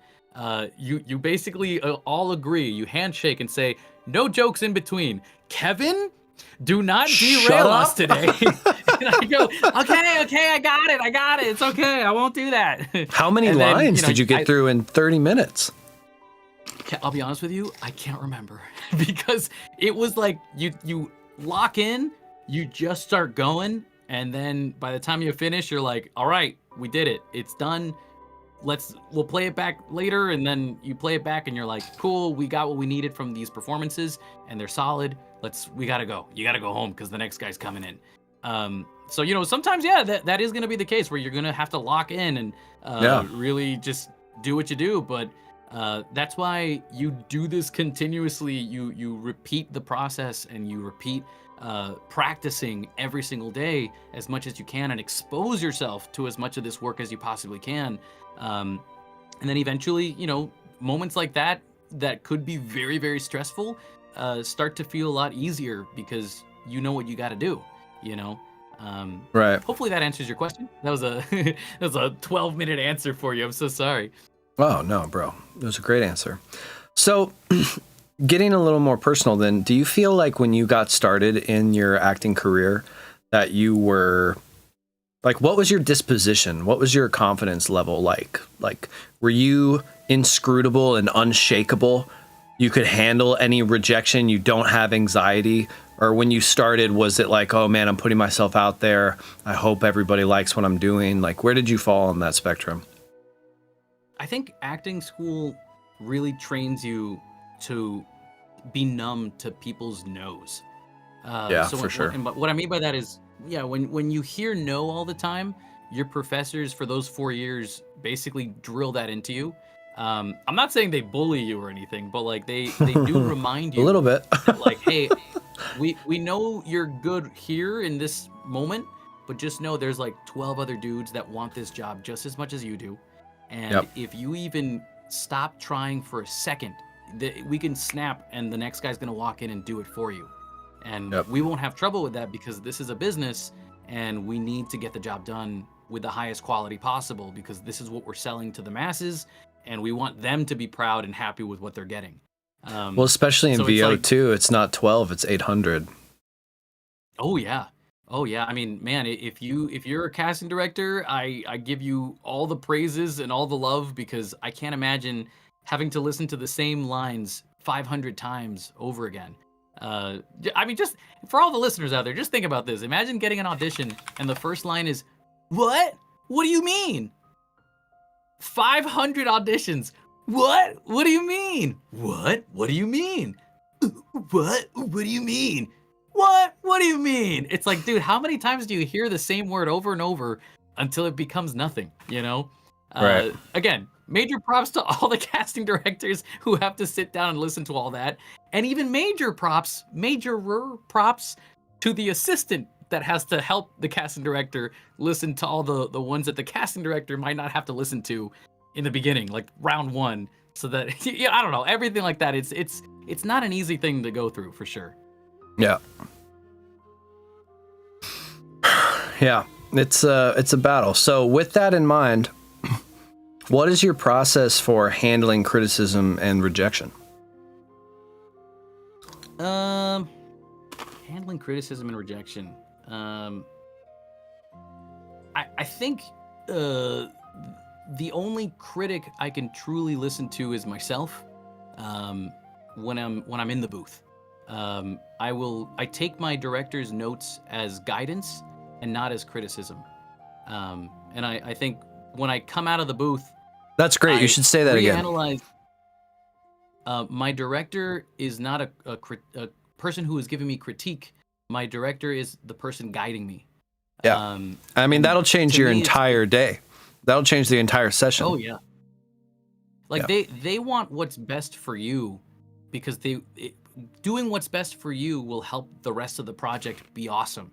So if you don't take things personally, if you understand that this is just a business, you got to make sure everybody's warming up and doing the right thing. We're all having fun, having a good time, but focused.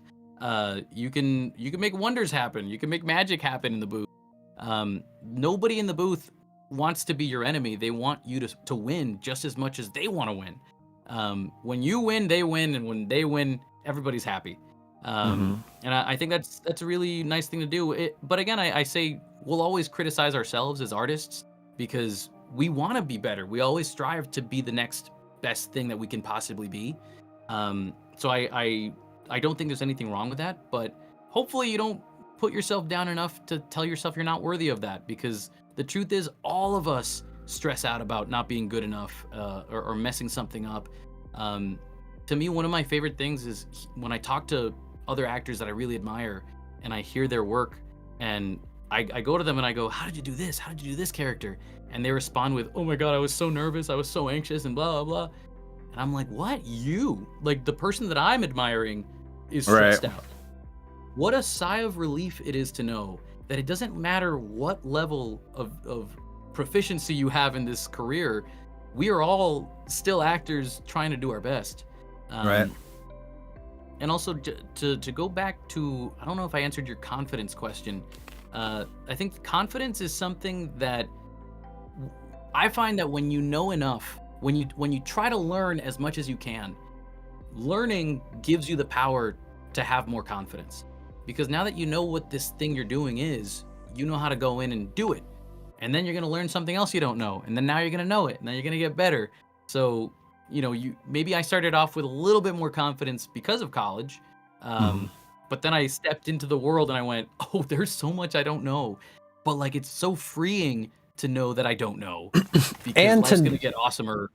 To recognize too that you don't have to know to enter the arena. That you can still compete, you can still give a truthful performance, that you're just as likely to book whether you have a college acting background or not. I used to take on-camera classes with this guy who, a lot of the acting classes in LA, especially camera classes, have like levels. You have to take the level 1 class for 3 months before you can take the level 2 class, and blah, blah, blah, blah, blah, blah, blah. And it's sort of like this like paid entry thing. And once you've been there for a year, then you get to work with the really esteemed acting coach who might have connections for your career, but you have to like grind it out.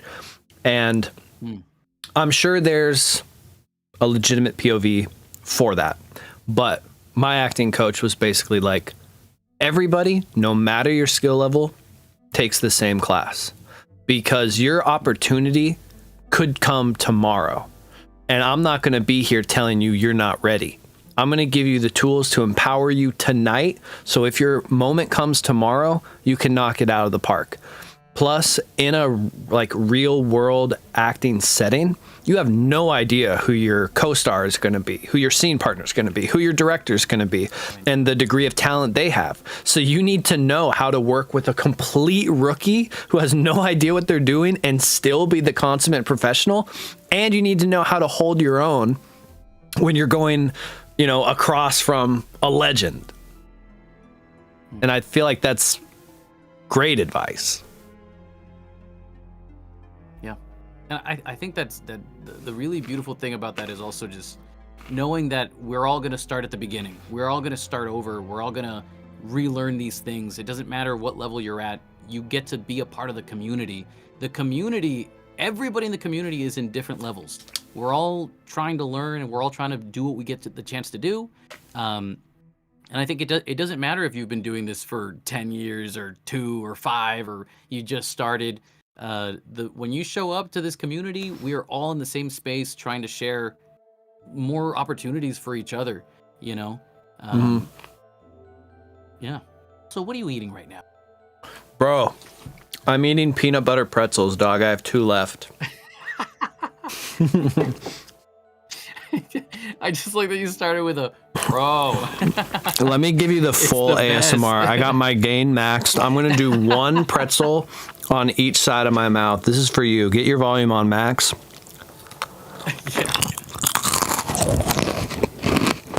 my god, it's everything I've ever wanted and more.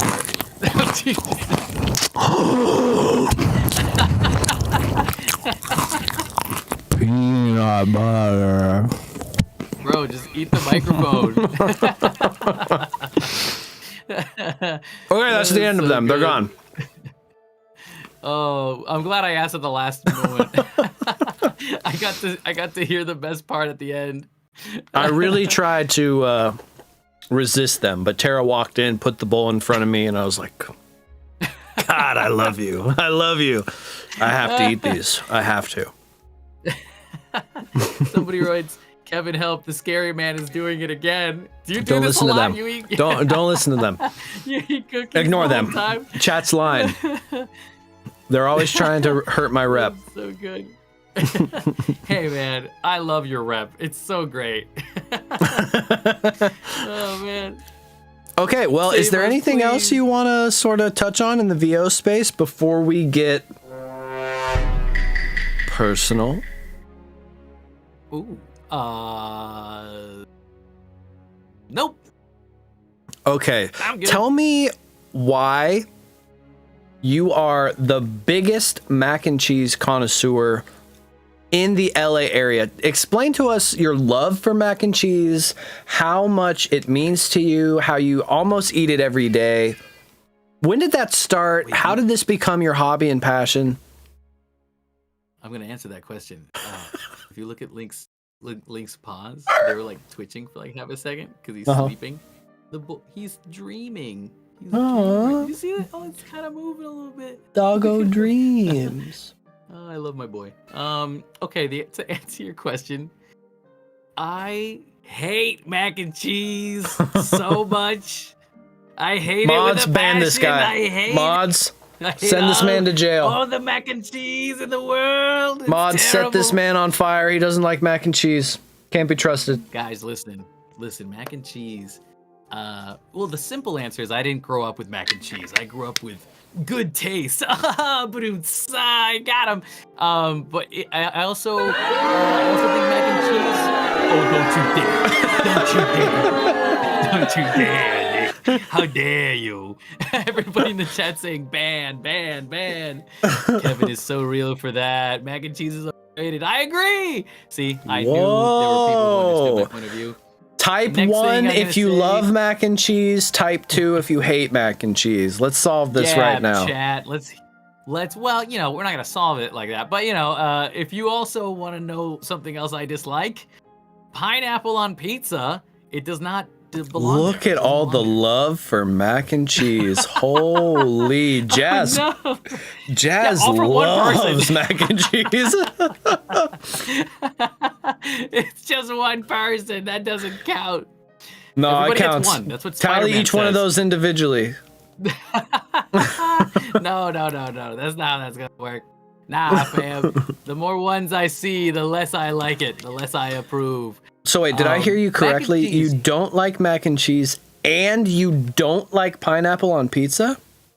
That is correct, and I'll explain. Both All right, ingredients. chat. The Okay, interview mac is and cheese. over. It was really lovely spending Good time night, with you. everybody. You can follow me on Instagram and Twitter and X, I guess now. I don't know. Pineapple is the best dog. Hey, I just want you to Hey, see that I am whoa. sending my level 1 Alyosha into battle against the Wild Hunt.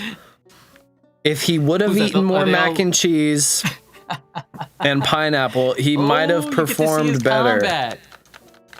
Look at this Let's guy. see if he can do this. My A boy. level 1 Alyosha who did not eat mac and cheese versus 3. Oh, and he's dead. Tagarin, let's go. Fetch. No, he's not. Yep. He's not dead. Look There's at no way. that. Wait, did you? He's Oh, I got he's a delay on done. my Twitch stream here. He's dead. And now you're Flins. All right, let's see if you can finish the job as Flins. Flins That's what you eats gotta his do. mac and cheese. Oh, you would and they're use all the gone. ult. Oh, that's crazy. Damn, And dude. look at that. Oh Look at my that. God. And now poor little Alyosha needs to be healed because he wouldn't eat his mac and cheese. Also, fun fact, I know online people have been saying the proper pronunciation of Alyosha is Alyosha. But I say Alyosha because that's how we've been told to say it. So That's what the all director there is said, to damn it. everybody. So I gotta do You it. gotta go with it. You respect the directors, you respect the producers. That's how you. That's right. Also, mac and cheese is gross because you put the mac and the cheese together and it's disgusting. But if you separate it, it's great. I'll eat mac, I'll eat cheese. Mac and cheese, no más. Eso no puede ser. I am so sorry. Disgusting. And pineapple on pizza, I'll eat pineapple, I'll eat pizza. Not pineapple on pizza. Would you eat pizza on a pineapple? I don't even know how you would do that. How would you do that? Skin the Like, whole a pineapple, but still like massive, like a bowling ball's amount of pineapple. It's the round pineapple. You just stick the pizza on top of it. Yeah, yeah. Wait, Could do you stick the sauce side on it or the bread side on it? sauce side, so it doesn't slip off. You're a demon. I don't know why you would do that. I don't even know how you would eat that. You think How you would could eat take a that? bite of that at once? No, you definitely. I mean, dude, unless You you're can't a Titan, unhinge your neck? and you can you can unhinge it the way you eat Aaron Yeager's mom. Bro, the day you can do that, you need to send me a video so I can watch you do that, and then I'll start an post it on the OnlyFans with it. internet. Oh no! No, Man no, eats no, no, no. entire pineapple in one bite. Yeah, and then second news headline: Man dies trying to eat pineapple in one bite. Does not succeed. You just stick it in, it goes. For some no. dumb reason, there was a whole ass pizza wrapped around the pineapple. That's too much, man. Oh god. Okay, let's get Oh, really geez, man. serious here. Do you think aliens exist? Yes, they do because we are in. All right, next question. What does your dream date look like? Dream date? Mm-hmm. Date. Okay, or next date? question. If you could have any superpower. Okay, do you actually think aliens exist? I do. Nice. Okay. What do you think they look like? I think they look like four-legged creatures. Four-legged? They call themselves. They're four-legged. They call Do themselves they have arms? Blimbloms. Blimbloms. Of course they do. They're not monsters, Nick. How many Of course arms they have does a arms. Blimblom have? That is really rude of you to ask that. You shouldn't be asking those personal questions like that. They Also, hide you their can't arms? I didn't say that. They just have arms. But you But can't they're ask not how many allowed they to talk have. about it. Is it No, not because obvious? It's really rude in their planet. Well, it might be obvious, but you're not supposed to point it out. You know, like when someone has a mole on their cheek and it's like there's a piece like hair on it. You're not supposed to point it out. The hair. So if you do, right, the hair on the mole, you shouldn't point it out because it's rude. We so only that's the like same with aliens. nude moles. Yeah, you could. I don't know. Actually, I don't know. What's the rule to moles, dude? I don't know if you're supposed to point out moles. Well, that one doesn't have a hair, so I can point it out. Yo, moles You can just be turn into Austin classy. Powers. Sometimes a mole is very classy. Can be very. We're not talking about the animal. Yeah, is that what you say when you see someone with a mole? You go, "Ada, ada." I know. I do. I get. No matter if I know them or not, I walk right up to them, and I go, "Ada, ada." And they go, "Oh, you noticed my mole? Thank you. Finally someone brought it up." And then you go right man. back to Austin Powers. I'd love to make some guacamole out of that mole. of yours." It's so good. This is actually not the first time I've made a mole from Austin Powers joke today. So I'm No really way, glad bro. this came up today. Incredible. Moles are great, dude. Yeah, that's my take on aliens, dude. Aliens. Blim blams, 4 legs. Don't you dare talk about their arms. Okay. Don't. Let's. If you could have any superpower, what would you pick? Superpowers. I would have the ability to teleport. Ooh, that's what food Emmy to my picked. plates. Oh wait, just food. Okay, limiting it. Yeah, I you respect didn't- that. You didn't let me finish. See? I Yeah, there you go. wrongfully assumed. I'm so sorry. I'm gonna shut up. Yeah, how goddamn dare you? Yeah, if I could teleport people's food to my plate. So like, here's the deal, right? I can teleport the food, but I can only teleport it if someone else has food on their plate. It's their food, so like their food will disappear. Your They could be in superpower is France theft. to steal and give it to the poor. That is just like Alyosha would want it. Wow. I Do would- you know but then whose plate you're stealing from? Absolutely random. You don't know who it is. But So if you're like, I you want a don't- the risk- baguette, somebody's baguette just disappears. Yeah, and so the risk is that there might be a bite mark on it, and so I might not Oh. eat it. Wow. I will have stolen your food and then left it behind and threw it out, you know? So that's the only downside, but Okay, so then I'm just hungry when I'm hungry.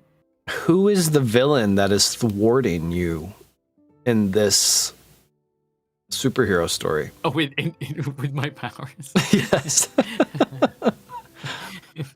He's a munch man, and he eats food faster than I can collect it.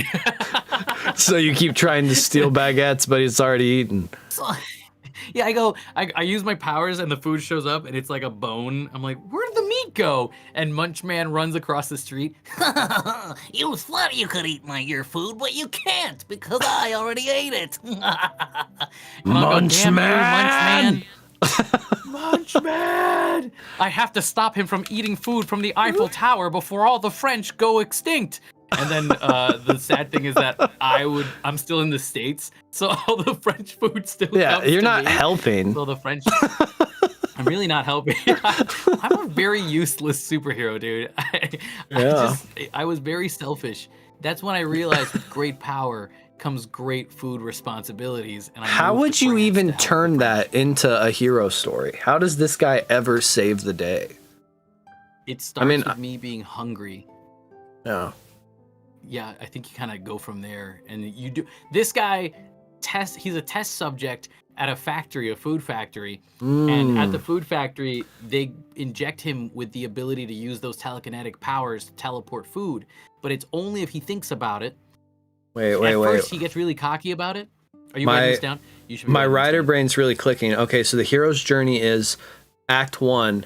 You're like just so self-driven. You get hungry, you cannot resist the urge to eat. You'll take food from anybody else and you eat it immediately. Whether or not you're hungry, you know what? it's gluttonous. Let's make it more interesting. I was a homeless man and I was really hungry and desperate for food. Heart of gold. Then a man in a factory notices me in the streets and offers me the chance of a lifetime. And I say yes because I had nothing else to lose. But deep down, all I wanted was to own my own restaurant. And so he gave me the opportunity. I made that money. I did what I did. And then the villain is also being born and raised across the other country and doing his own evil villain storyline. And his wife as they do doesn't want him eating food anymore because he's eating everybody to death. And they're all running out of food and space. His daughter passes away because he couldn't eat enough baby food, and then he goes out of his way to start eating everybody's food because there's a dead kid in this film. This is not gonna. This is not gonna sell. So no one's buying for him, this, though, right? You feel bad I guess. for him, but at the same time, you're like, but look at the villain origin he has now, because he blames himself, but instead of really putting the blame on himself, he shifts it to everybody else. Everybody else made me this way, so I'm gonna eat everybody. Irredeemable. Start using my teleportation powers. Yeah, he's irredeemable now. You're welcome. Oh, that was the villain. I thought that was you. Right? No, not me. That was the villain. Oh, that was Munchman. Munchman. Oh, okay. Munchman. Yeah. He's okay. Like yeah. that People joke would see Family that. Guy. Yeah. You know Family Guy when they did the John Goodman joke where he's like eating more food than his family can manage, and they're like, "Please, John, can we have some food?" And then he's like, "No, it's mine." That's him in this storyline. Okay, so then your character though in Act 2, he's like, "Wait, I can't just be eating for me all the time. I got to give back." You make some friends that are like not eating or hungry, and you like learn about food eating problems and relationship with food. And then in the Act 3 finale, you learn to go without. Now you regularly endure hunger because you know you can get some food later, and then you give to those in need for the full circle. Wow, what a great guy. If I go, and then the message of the film is, if I go a little bit without today, I can make the world around me a little bit better, and I can still meet my needs tomorrow.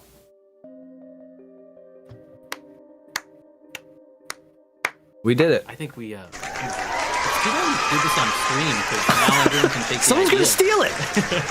Coming to you, 2030, the new Avenger film. we gotta come up with a name for the superhero if he teleports people's food. Mac and cheese hater. No, that's not. Has nothing to do with the plot or the character. Yes. But he just refuses to steal mac and cheese. It's the one food he refuses to teleport. He's never gonna think about it. But it's the only thing he can teleport to beat Munchman. Boom. Whoa. Story. We got this. Holy. It's in the bag. Next question, Nick. Next question. Bet. Okay. You get turned, a movie about your life gets made. Who are you hiring to play you?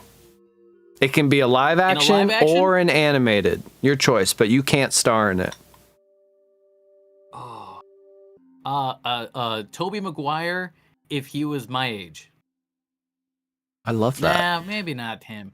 Either Tobey Maguire or the guy from Supernatural. Somebody told me I look like the guy from Supernatural because he's got like no eyebrows, and I was like, damn. And I went, yeah, I see it. I totally see it. Oh shit, if that bro. answers your question. I see your eyebrows, man. When I see Kevin, I see eyebrows. Okay, let's be clear. The amount of times I've taken a selfie and the flash just like got rid of everything. I'm like, wow, what a guy. We gotta take you to some. I'm very excited. We gotta take you to some fancy makeup bar and have them thread your eyelashes. Yeah, I bought a plucker, like an eyebrow plucker, for the first time a few months ago, and I've been plucking like a few little eyebrows here and there, like little hairs. And I'm like, oh man, it really does make a difference to like clean up a little bit over here, you know? Yeah. Good for you, man. Getting into my aesthetic era, you know. Good work. A little self-care. A little self-care, you know. That's how it is, you know. Yeah. Yeah. Okay, if you could be isekai'd into any game, book, or TV show, what would you choose? Animal Crossing, and that's where I would hide the giraffe as well, because That's my next question. I know. I watched your episodes. What do you mean? Jerk. I'm 3 steps ahead of you. Look at you. Wow. But dude, think about it. The Animal Crossing world would be perfect. Literally nobody is out to kill you. You just get to hang out with other animal people, and then you pay the rent whenever the heck you want. That's awesome. That's phenomenal. That's yeah, I great. mean, the giraffe could get a job, honestly. It could be a roommate. You could. You know, I don't know if I'd want a giraffe as a roommate, but maybe a dog. Look at that. That's right. You heard it here first, folks. Kevin hates giraffes. I hate them all. Canceled. Those necks, dude. How dare they have those spotted necks? That sounds like a bad thing to say to giraffes. Anyways. Okay. I haven't asked this question yet to anybody because every time I misread it. So Okay. I'm going to ask you how I keep misreading it first and then what the actual question is. Okay. Misread and why I avoid it. What's the most beautiful you've ever been? Okay. Sorry, you're gonna ask the actual question? No, you gotta answer that one first. Yeah. No. Oh, you want me to answer that one? Okay. I was just like, go on. You tell me. Okay. Can you ask the question again? I already forgot it. What is the most beautiful you have ever been? This moment right now. Talking Wow, to you. you're glowing. You're Look at us. stunning. Okay, I'm blooming, actually. Thank you. Yes, you're right. You were truly 10 out of 10 gorgeous queen, king, goddess, god energy when you bloomed. Okay, the actual question as written, I don't know why I keep misreading it. Where is the most beautiful place you've ever been? Puerto Rico. And I say that because I'm very biased. I am Puerto Rican, and every time I go, oh man, even talking about it gets me a little emotional. Whenever I go see my island again, there is I'm gonna be cheesy and say there is a calling, almost like Moana, like there it calls to you, yeah. you know. Whenever I go back to my island, it feels like I should have been there from the start, and sometimes. Oh man, that's a very like as a diaspora Puerto Rican also. You know, I lived there for 7 years, moved out to the East Coast when I was 7, and then moved out here when I was 23. But like the culture is always rooted into you. So when you go back and visit your island, there's almost like a guilt of not staying there longer, because your friends and family and loved ones are still out there. And you know, all the memories from when you were a kid are still back there. And one of the things as an actor, I think about my island and I think about the beauty of it, and I wish I could do something about helping my island be a better place, as the things that I get to do here in LA as an actor. Right, like reinvest in your community and. Yeah, and so one of the things I think about a lot is the fact that I'm a Puerto Rican voice actor, and how can I help represent our culture and who we are to the masses, to at least get people to ask a little bit more about the island and get to know what Puerto Ricans are about. Also, shout out to Marvel Rivals, who they just put out The Hood, who's a Puerto Rican superhero, or supervillain, I guess, but he's very fun to play as. There's just so many little things about him as a character that you see, like the Taíno symbol. He's got like a sun tattoo from Puerto Rico. He's got PR on his belt, and it's great because you see games like that and it makes you want to know more about Puerto Rico. That's awesome. Hopefully that answers your question. That's what I think. Puerto Rico. That's a way better question and answer than when were you the most beautiful? Yeah, what the heck was up with that first question, Nick? Okay, let's get really, bro. Look, knock it off. I need you to lock in, okay? We're gonna get super serious now. Okay. Are you afraid of the dark? Yes. What is the name of the monster under your bed? Harold. What does Harold look like, and how often does he eat your toes? How did you know that? First and foremost. Because sometimes, doesn't matter who you are, sometimes you get too warm in bed and you have to poke your little toesies out from under the covers, and that's when the monsters strike. I think Harold is a really crazy 4-foot dude who. Wait, he's just a dude? You just have a dude under your bed? That is horrifying. You know what he looks like? He looks like a blim blom with 4 legs, and you can't talk about his arms at all. He's very hairy. That's probably why you can't talk about his arms, because they're covering his arms. Holy, but I wake up. bruh. He's also my sleep paralysis demon. Oh no! And he's always waking me up, and I hear him just being like, "Yo, dude, did you throw out the trash? Yo, dude, did you throw out the trash yet? He's Yo, under your bed, dishes yet? hairy as shit, has the nerve to climb on your chest and then hit you with anxiety questions? Get Harold out of there, bro. Evict Harold. I've not slept since 1998, dude. It's crazy. Holy. It's a long time coming. So, someday he'll leave, but today is not that day. He's a good dude, though. Got a wife and kids. Under your bed as well? Plays Procopia. It's that's why he's a chill guy. It's whatever. We'll get him out of there someday. We'll get him out someday. Okay. Well, okay. Do these words mean anything to you? When you hear these words, how do you feel? I feel like the world is a better place. Next question. God, I mean, we could end the interview there. That's so inspiring. All right, do you think everybody. Follow me on Instagram and Twitter. Do you think there's a skill that everyone should master? The skill to admit when you're wrong, and the skill to admit when you don't know something. Which, I've Wait, talked about that was actually like a goated response, and I was not prepared for you to be sincere. Oh, the skill, there you go. The skill to admit when you're wrong and admit when you don't know something. Oh yes. I think you Yeah. relieve a lot of stress and pointless confrontation when you are just clear about when you don't know something or you're not understanding something. 100%. It is probably the best piece of advice I got from a college professor. It's even when somebody tells you a piece of advice and says, "Hey, I'd like you to do this, this, and that," maybe don't respond with, "But see, the reason I'm doing it is because of this, this, and that." Just go, Right. "Okay, got it.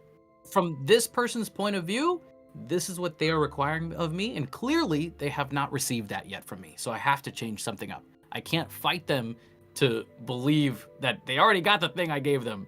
If that makes any sense.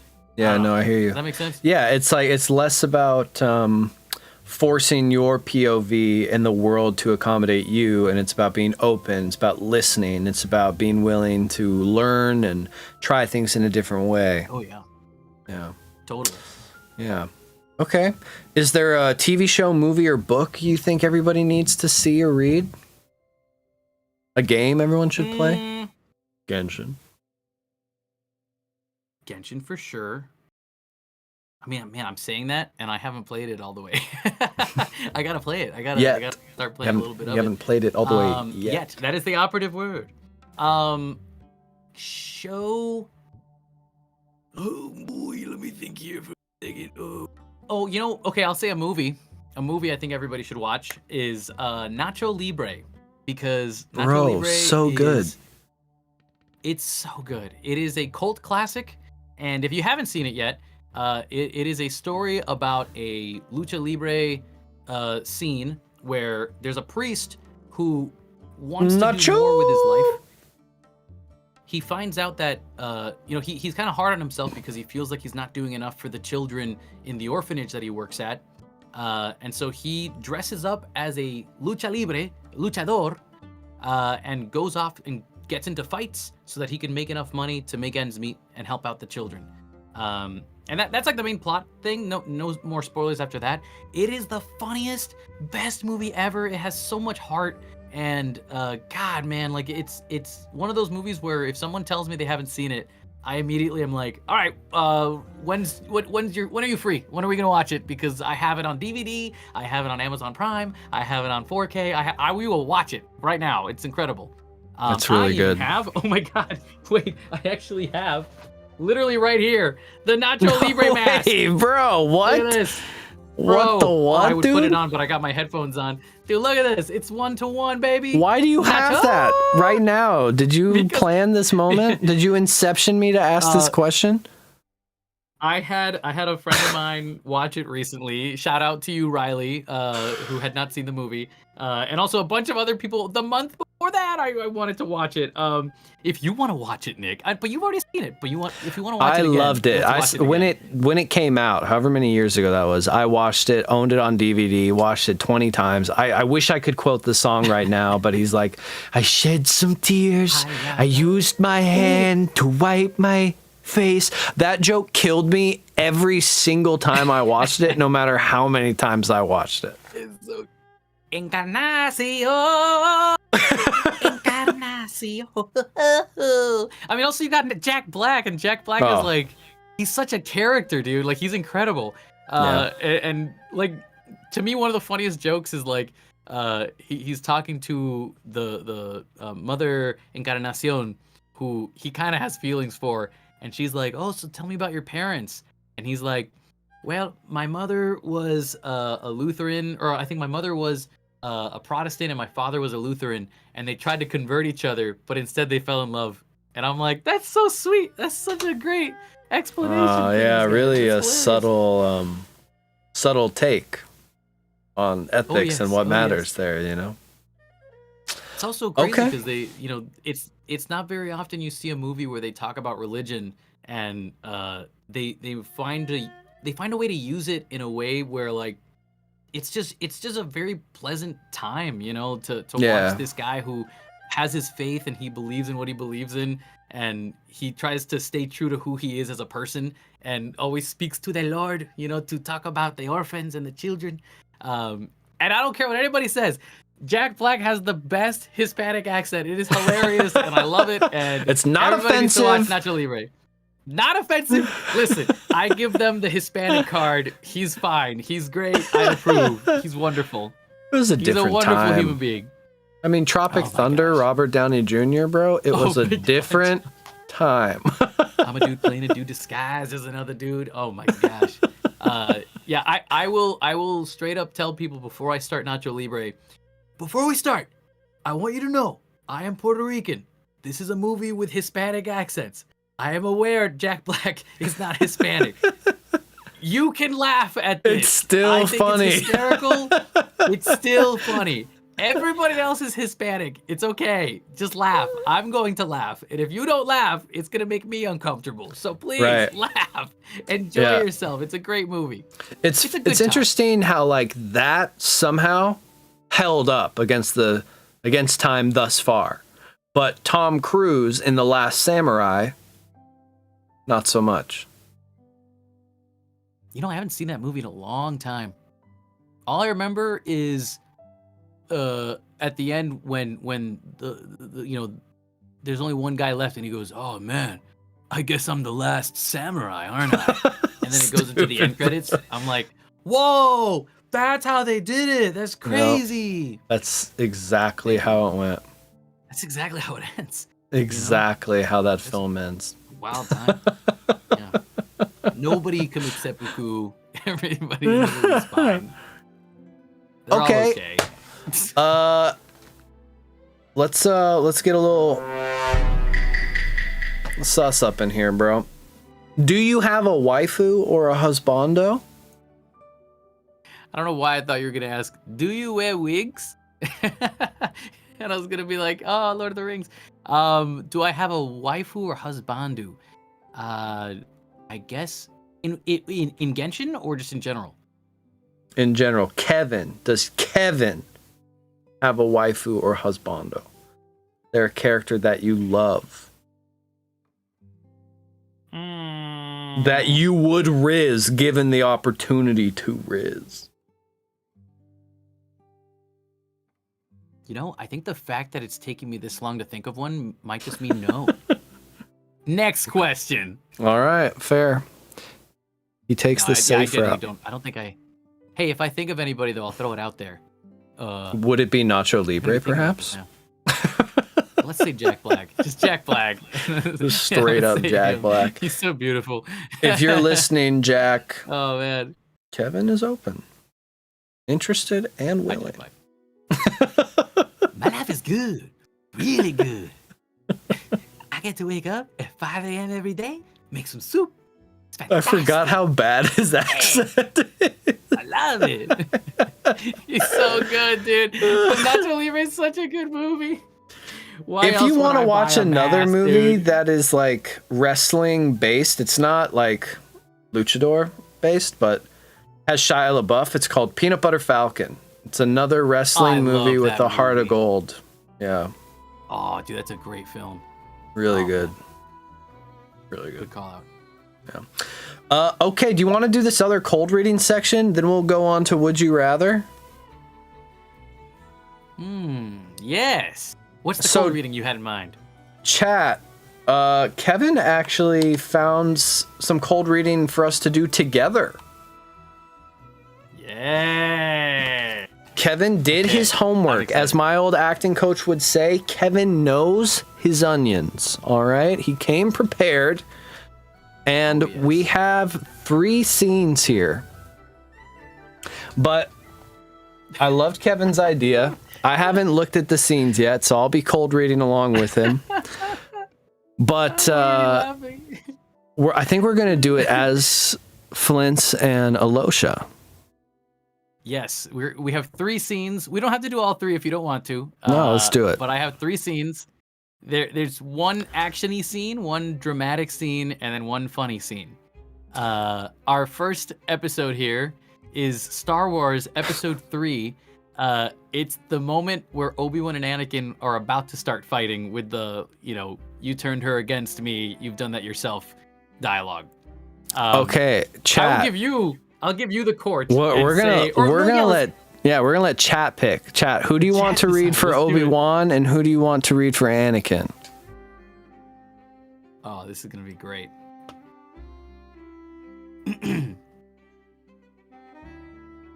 All right, say one.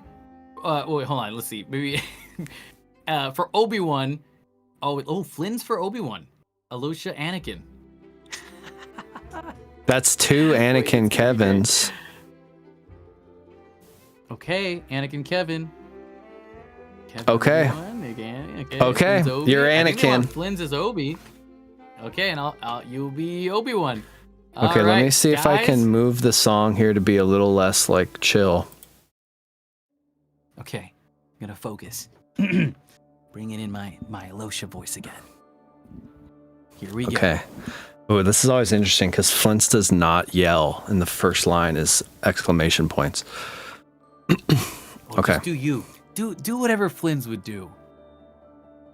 All right, when you're ready, everybody, this is Star Wars Episode 3 with Obi-Wan and Anakin, voiced by Flins and Alyosha. Here we go.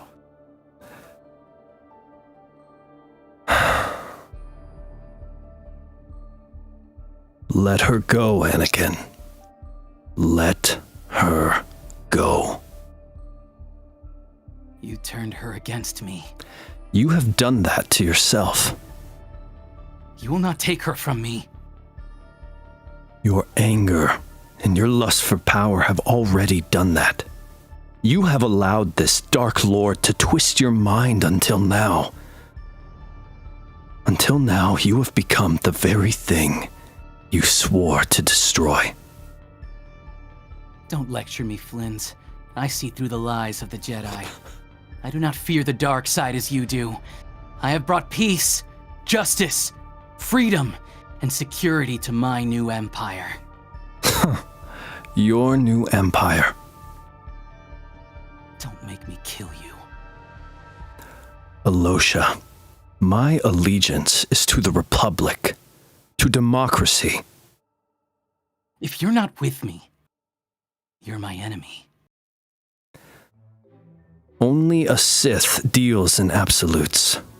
The Ratniki will do what they must. You will try. Boom. Ooh. What do we think, chat? What do we think, chat?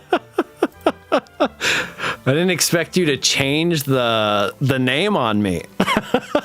Oh man, that's how we gotta do it. Gotta change it up out here. I almost said change it. Snezhnaya, and I was like, oh no, the Empire's not Snezhnaya. That's crazy. Right. Peak. All right, let's go. Let's go. Okay, All right, the scene next thing 2 we is have- from The Dark Knight. Gordon and Batman. This is. Oh yeah, chat. What do we want for this one, chat? All right, there's Batman or Gordon, Flins and Alyosha. We'll make this happen, baby. Alyosha is Batman. Flins is Batman. Okay, we got a couple of Batmans already. Kevin Batman. Oh my Mhm. god. Yeah, I mean, you kind of said he was like Batman a little bit earlier, so I feel like you That's got to be true. Batman. All right, then I will be the Batman. Let's see here.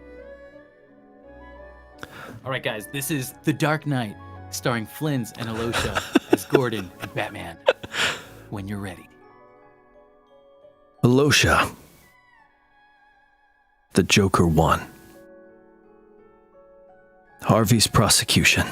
Everything he fought for. Everything Rachel died for. Undone. Whatever chance Gotham had of fixing itself, whatever chance you gave us of fixing our city dies with Harvey's reputation. We bet it all on him. The Joker took the best of us and tore him down. People will all lose hope. No, they won't. They can never know what he did. 5 dead. 2 of them, cops. We can't sweep that under. No, but the Joker cannot win. Gotham needs its true hero. You can't. Yes, I can. You either die a hero, or live long enough to see yourself become the villain. I can do those things, because I'm not a hero like Dent. I killed those people. That's what I can be. No, you can't.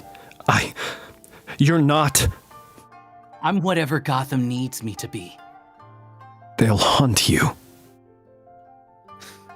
You'll hunt me. You'll condemn me.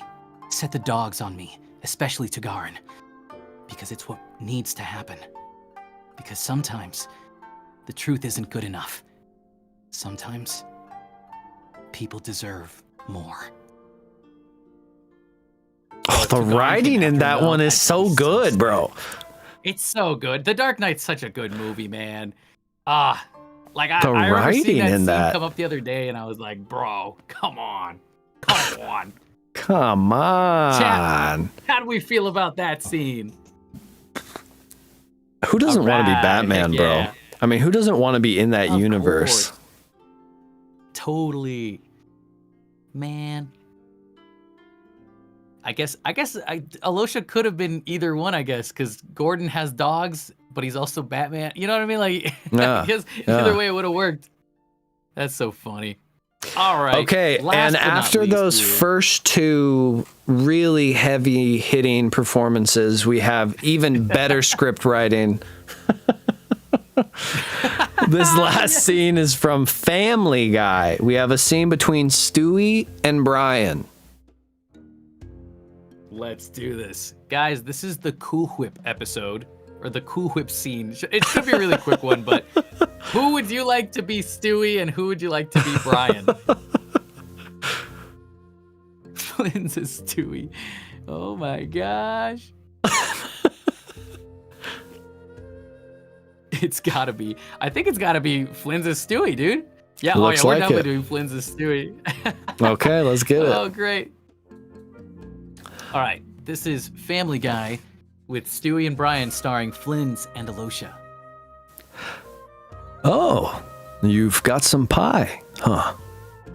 Can I have a piece? Sure. Ooh, let me have some of that Cool Whip.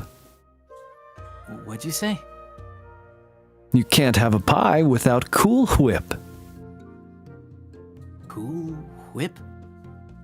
Cool Whip, yeah, You mean Cool Whip? yeah. Cool Whip.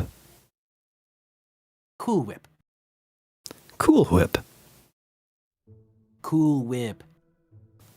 Cool Whip. You're saying it weird. Why are you putting so much emphasis on the H? What are you talking about? I'm just saying it. Cool Whip. You put Cool Whip on pie. Pie tastes better with Cool Whip. Okay. Say whip. Whip. Now say Cool Whip. Cool Whip. Cool Whip. Cool Whip. Cool Whip. Cool Whip. You're eating hair.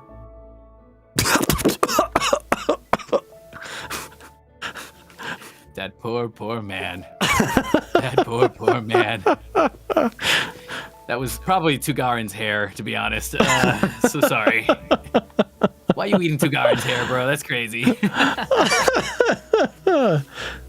Cool Whip. Good stuff. I forgot that sketch, bro. That was a funny episode. I love Family Guy, man. So good. Very good. Okay, bro. This has been amazing. We are at nearly 2.5 hours, so I'm going to rapid fire off the rest of these questions. And then I'll send you back on to the rest of your Friday and your weekend. Thanks so much for hanging out with us for so long. Thank you for having me. This is freaking awesome. I mean, Nick, I love you, dude. You know I love that. you, I'm bro. gonna bother the heck out of you. Any opportunity I have to bother you, I will be there to do so. So here we are, baby. Thank you, guys. Hell And thank yeah, you, chat, bro. for being here as well. This is freaking so cool watching your reaction and hearing all the love and all the fun stuff we're having. So you guys are the GOAT. Thank you. Yes, chat is super generous and super kind, especially this one. Everybody's really wholesome and supportive and just a good vibe. Let's go, baby. Okay, very important finish here. Would you rather sweat mustard or cry hot sauce? Sweat mustard. Would you rather shit out a ninja throwing star or 30,000 pounds of mayonnaise? Oh my god. Probably 30,000 pounds of mayonnaise, just because I feel like it'll all just come out. It's just gonna be clean. It's just gonna be, and I'll go ooh for like 14 minutes probably. You think you'll get it all out in 14 minutes? Maybe 14 and a half. I'll be like John Mulaney going, 30K pounds? I'm sorry. it's either that or I'll be dead. Okay, very serious, very real, very, need to take this very intensely. If you had to live in a cage for the rest of your life, would you prefer the bars are horizontal or vertical? Oh, wait, what? Wait, what? Ask that again. If you had to I don't think live I've in ever a heard that one. cage for the rest of your life, would you rather the bars be vertical or horizontal? Horizontal. Because that way I could climb up and down and get my exercise in. I love that. That's basically where everybody lands. Yeah. That's how I do my pull-ups, dude. Also, I got to go to the gym again, so that's another thing. more time to think about that when I'm in prison, I guess. Oh, no. Not prison, just a cage. Who knows what you did. Would you rather get a paper cut anytime you touch a book, paper, or anything like that, or bite your tongue every time you eat? Oh. Wait, paper cut whenever I touch anything? Anything that could paper cuts you, or you bite your tongue every time you eat. Paper cut for sure, and I would wear a glove. Gloves. Not one glove. That'd be weird. 2 gloves. That way I don't get cut.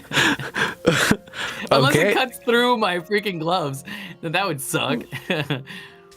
No, I guess they wouldn't. You win. See, I think smarter, not harder. That's what it is.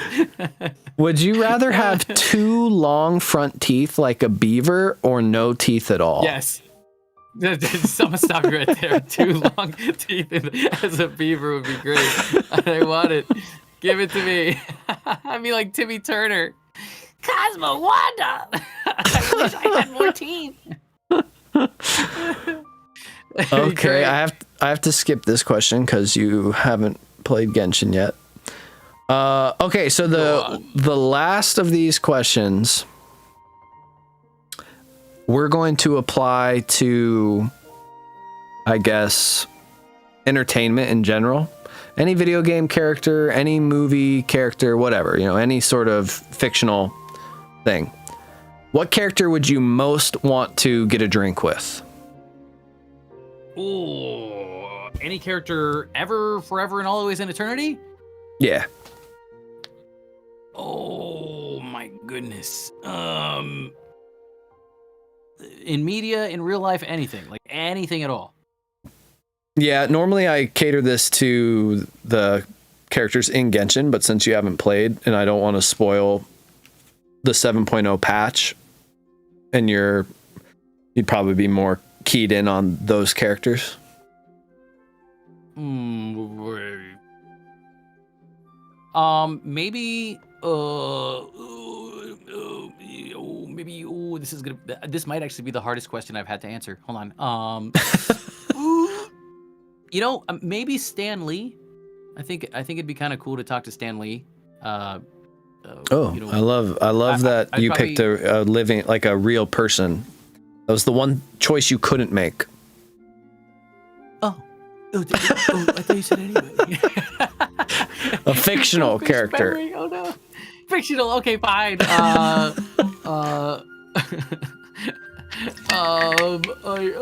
Nacho. I would meet Nacho. Nice. I would talk to him about the orphans and the children. And then after that, Mickey Mouse, because I think Mickey Mouse and Mario from Super Mario Brothers. In case nobody knew who Mario was. I didn't until you pointed out the brothers. So thank you. You're welcome. You're gonna get hooked on the brothers after that. But the reason I say those two is because they're such positive forces in pop culture that I'm always fascinated by people who are filled with joy and happiness and joy and love.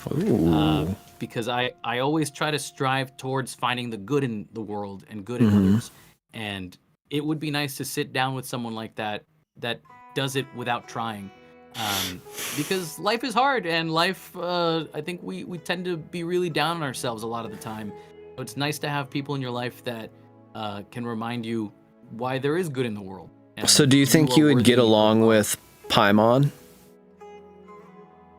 I think so, especially after the scenes I've had with her. She gave jerky to Garen, so I'm sure that she is. She's all right in your book. Oh yeah, 100%, 100%, totally all right in my books. Whether I could sit down with her in a bar to have drinks. Yeah, that's why I bailed. I bailed on the drink question, just if you'd hang out. Just to hang would be, that'd be great. That'd be awesome. If you had to go into battle, what fictional character would you bring with you?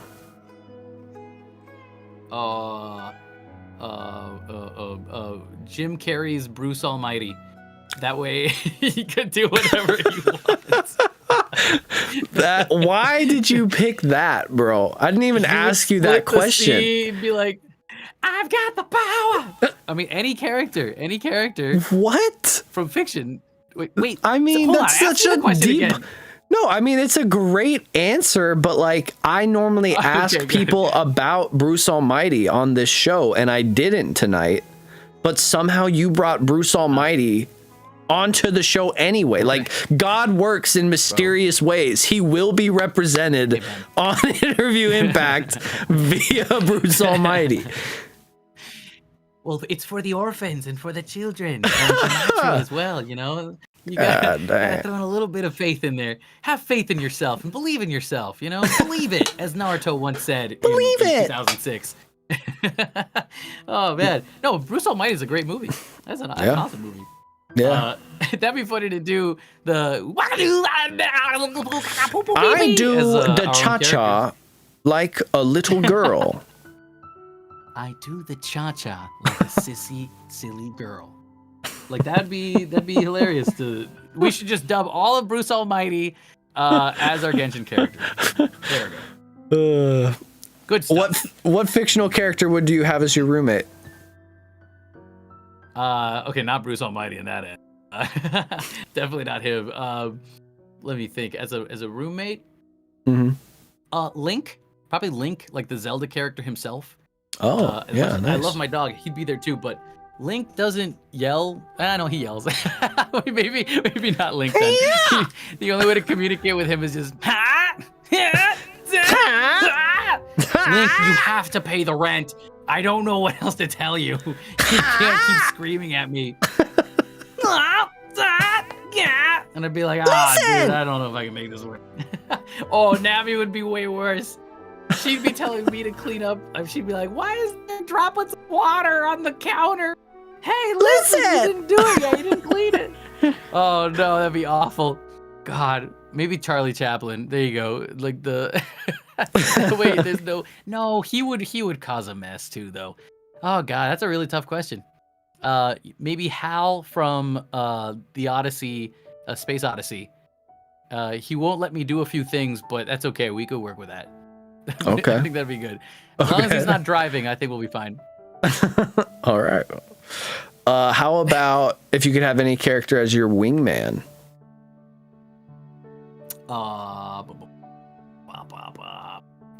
As my wingman, Hansa Cervantes from Fate's Strange Fate. Ooh. That man is the sexiest Spanish man, and if I hung out with him even for a day, maybe just a small fraction of his sexiness would rub off on me. Ooh. As Squidward would have said about his talent to SpongeBob. Thank you. Bro, you've got mad sex appeal. Everywhere you go, man, everybody's like, ooh, wee.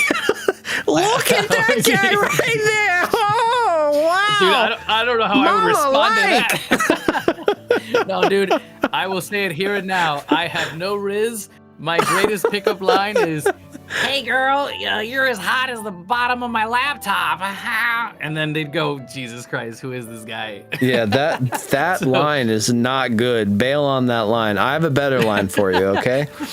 You're going to want to get in close. You're going to want to enter the personal bubble with sudden and without warning. You're gonna have your elbow ready, okay? You're gonna have to hit the elbow hard. You gotta come in out of nowhere, bang, bop, elbowed. Not on them, obviously, but like the whatever surface that you can like lean against. Elbow. And then you get in close. Hey, did you fart? 'Cause you blew me away. And then hold eye contact till they speak. What if they don't speak? Maintain eye contact. Assert Rizzler dominance. You know, this could be a whole sketch comedy thing within itself. Flins trying to teach Alyosha how to get girls. He's so handsome. Both of them completely clueless. Both of them? Oh no. Oh man. That'd be so funny. I did see a video online of someone posting a video of like all the younger Genshin characters are like, hey, how are you? What's going on? And then it cuts to to Alyosha, and it's him just being like, I told you there's no more glitter. something like that. Like this really deep voice, and I'm like, oh man. And the captain was like, what is happening to these younger characters in Genshin? Oh my god. He's just a guy. What can I say? He's just a guy. He's out there guying it up.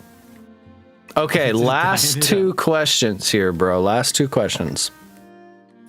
If you could go on a paid vacation with any 3 fictional characters, who would they be? A paid vacation with any 3 fictional characters? And it's like the bougiest, best vacation of all time. No expense spared. It is the height of luxury, the greatest week of your life. What 3 are you bringing with you? Fictional characters. Yeah. And this is Kevin's POV. All right, Jack Black is one. Jack Black would be so fun to bring. Not Nacho. He's not Jack Black. fictional, bro. He is to me. Oh man, fine. I won't say Jack Black. Let me say. I'll say Chewbacca from Star Wars. Oh, amazing. I would bring. Oh my gosh! Wait, what kind of vacation is it? It's your dream vacation, a week long, no expense spared. My vacation, so it's whatever I want it to be. Okay. Yeah. Right, definitely Chewbacca then as my number 1. You know what? I would bring Alyosha. I would bring Alyosha with me. You can't bring Alyosha. I'm sorry. You can't bring Alyosha. Oh, come on, man. Can't do it. For the part 2 of the question, you can't. Spider-Man. I'd bring Spider-Man. Peter Parker specifically. Okay, Peter Parker, Chewbacca, and... What a great pair so far. And then Muck from Pokemon. I think that'd be hysterical. I don't know why that's making me laugh so much. To have the greatest vacation of all time. You, Muck, Spider-Man, and Chewbacca are hitting every ride at Six Flags. You're on the cruise. You're eating the best food you've ever had. You're dancing the night away. But then tragedy strikes, Kevin. Something horrible happens, and the fate of the world is at stake. Bro, if you don't act fast and act now, ain't nobody making it. Do you understand? I brought Spider-Man.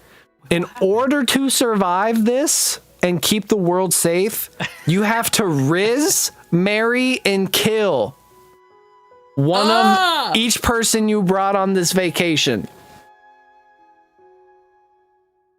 Well, I'm marrying Muck. Clearly. Guess I gotta kill Peter. Sorry, Peter. He suffers a lot. Marry... No, what was the other one? You marry Muck, kiss? you kill Spider-Man, and you're gonna Chewbacca? Hey,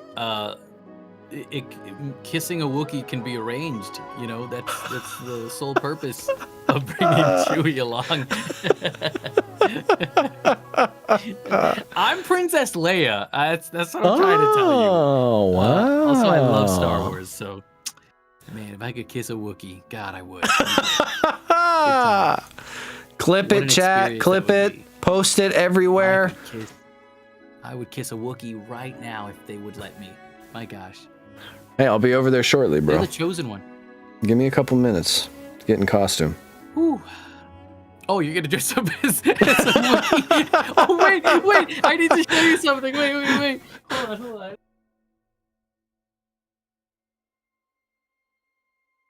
What are we about to see, bro? Hold on a second. You've got the Nacho Libre. Wait a minute. Is this gonna be a Princess Leia cosplay or a Wookiee cosplay? This is my last thing of the night, and I swear I'll let you guys all go tonight. I have a Yoda costume for Halloween. I just bought it recently, and I can quite literally dress up like Yoda anytime I want now. And my life is good. I can't wait to just walk around the streets of LA and just show up as Yoda in September and just go, master the skills you must. And they're gonna be like, what? What? That's crazy, dude. Anyways, that is That's incredible, That bro. is the fun thing. God, I love Star Wars. It's so good. It's so good. Everybody go watch Star Wars. It's a great movie. It's a little small blockbuster, really indie film that was Yeah, developed by a support guy small named George artists. Lucas. Would you believe me if I said George's middle name was Stan? George Stan Lucas. Well, you shouldn't believe me because it's not. It's not his middle. We've been betrayed. Thank you guys so much for having me. Kevin, before we go, is there anything you want to plug? Shout out your socials. Shout out where they can find you. Anything else you got going on? Sure. You can find me on the socials at Kevin A. Rivera VO. That is Kevin, the letter A, Rivera VO. And you can find me on Twitter or X, Instagram, TikTok. I'm trying to make more TikTok videos. We'll see what happens. Maybe I'll make some more Genshin stuff. I don't know. But to plug some stuff in, if you're watching Beyblade X, that's on Hulu. I voice Blaze Fujiwara, who talks about the fastest, the Bay time shift. So if you're a Beyblade fan, catch up on the new seasons of Beyblade. What else? I mean, hey man, just go watch Pokemon, go watch Nacho Libre. I'm plugging Nacho Libre. That's what I'm gonna end up doing. As you should. As you should. Hey, keep playing Genshin. There's more updates to come, and the story is just getting more and more crazy. We look forward to more stuff. Look forward to Link having more pictures of me posting my dog Link. I'm sure he's always happy to be a part of my Instagram posts. And if you need someone to make silly, stupid poo-poo pee-pee jokes, I will be your guy, and I will be your memester. Thank you. Okay, chat. Have a great day, or don't. I'm not a cop. Chat. So let's throw a lot of love at Kev here. Let's see some hearts in the chat. Let's give him the biggest warm welcome we can to the Genshin community. And if you would watch Kevin play Genshin on Twitch or any other silly pee-pee poo-poo behavior he would do on Twitch, spam the 1 button. Spam 1 if you want more Kevin.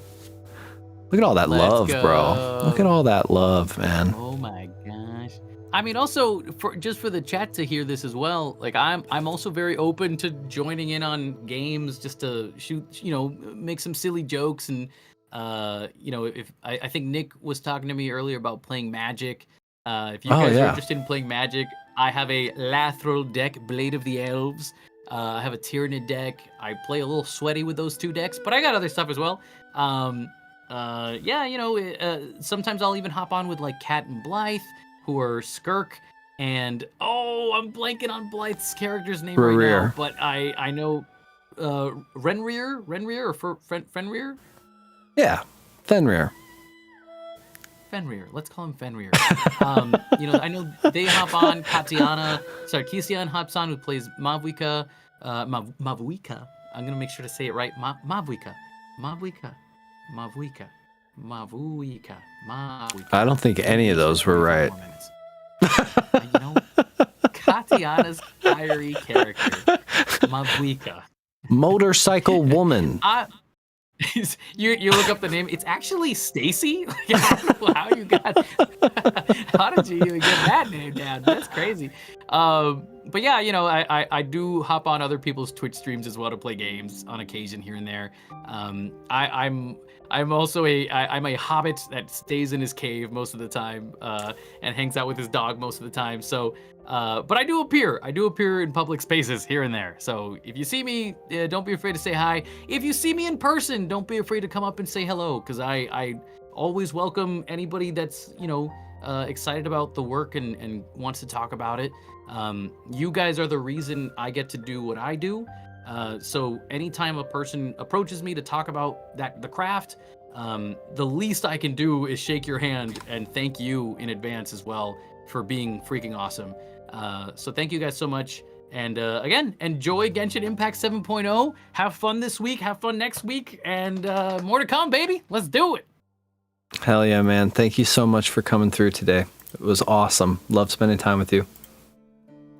Heck yeah, man. All right. Do you want me to sign off, or should I How do we do this? You know what? I don't Let's know how sign. to Let's sign off together. Let's count it down. It'll be beautiful. Let's do it. Yes. Can we wait? Do we count at the same time on Discord? Does it work live? Yeah. What number do you want to? How many counts are we gonna do? 14. Okay. I'm gonna follow your lead. All right. 1, 2, 3, 4, 5, 6, 7, 8, 9, 10, 11, 12, 13, 14. 13. Oh, you're going backwards. 12. This is like when a couple's on a phone. They're like, "No, you hang up. No, you hang up. No, you No, I hang up. love you more. I love you so No, much I more. love you more." No, but seriously, I do love you more. Because remember when I did you that favor and you never thanked me? I love you more. Remember when I saved you from amnesia? No. Yeah, exactly. Wow. All right. 1, 2, 3, 4, 4, 5, 6, 7, 8, 9. 6, 7, 6, 7, of course, obligatory. 11, 12, 13. Bye bye. 14. Bye, everybody.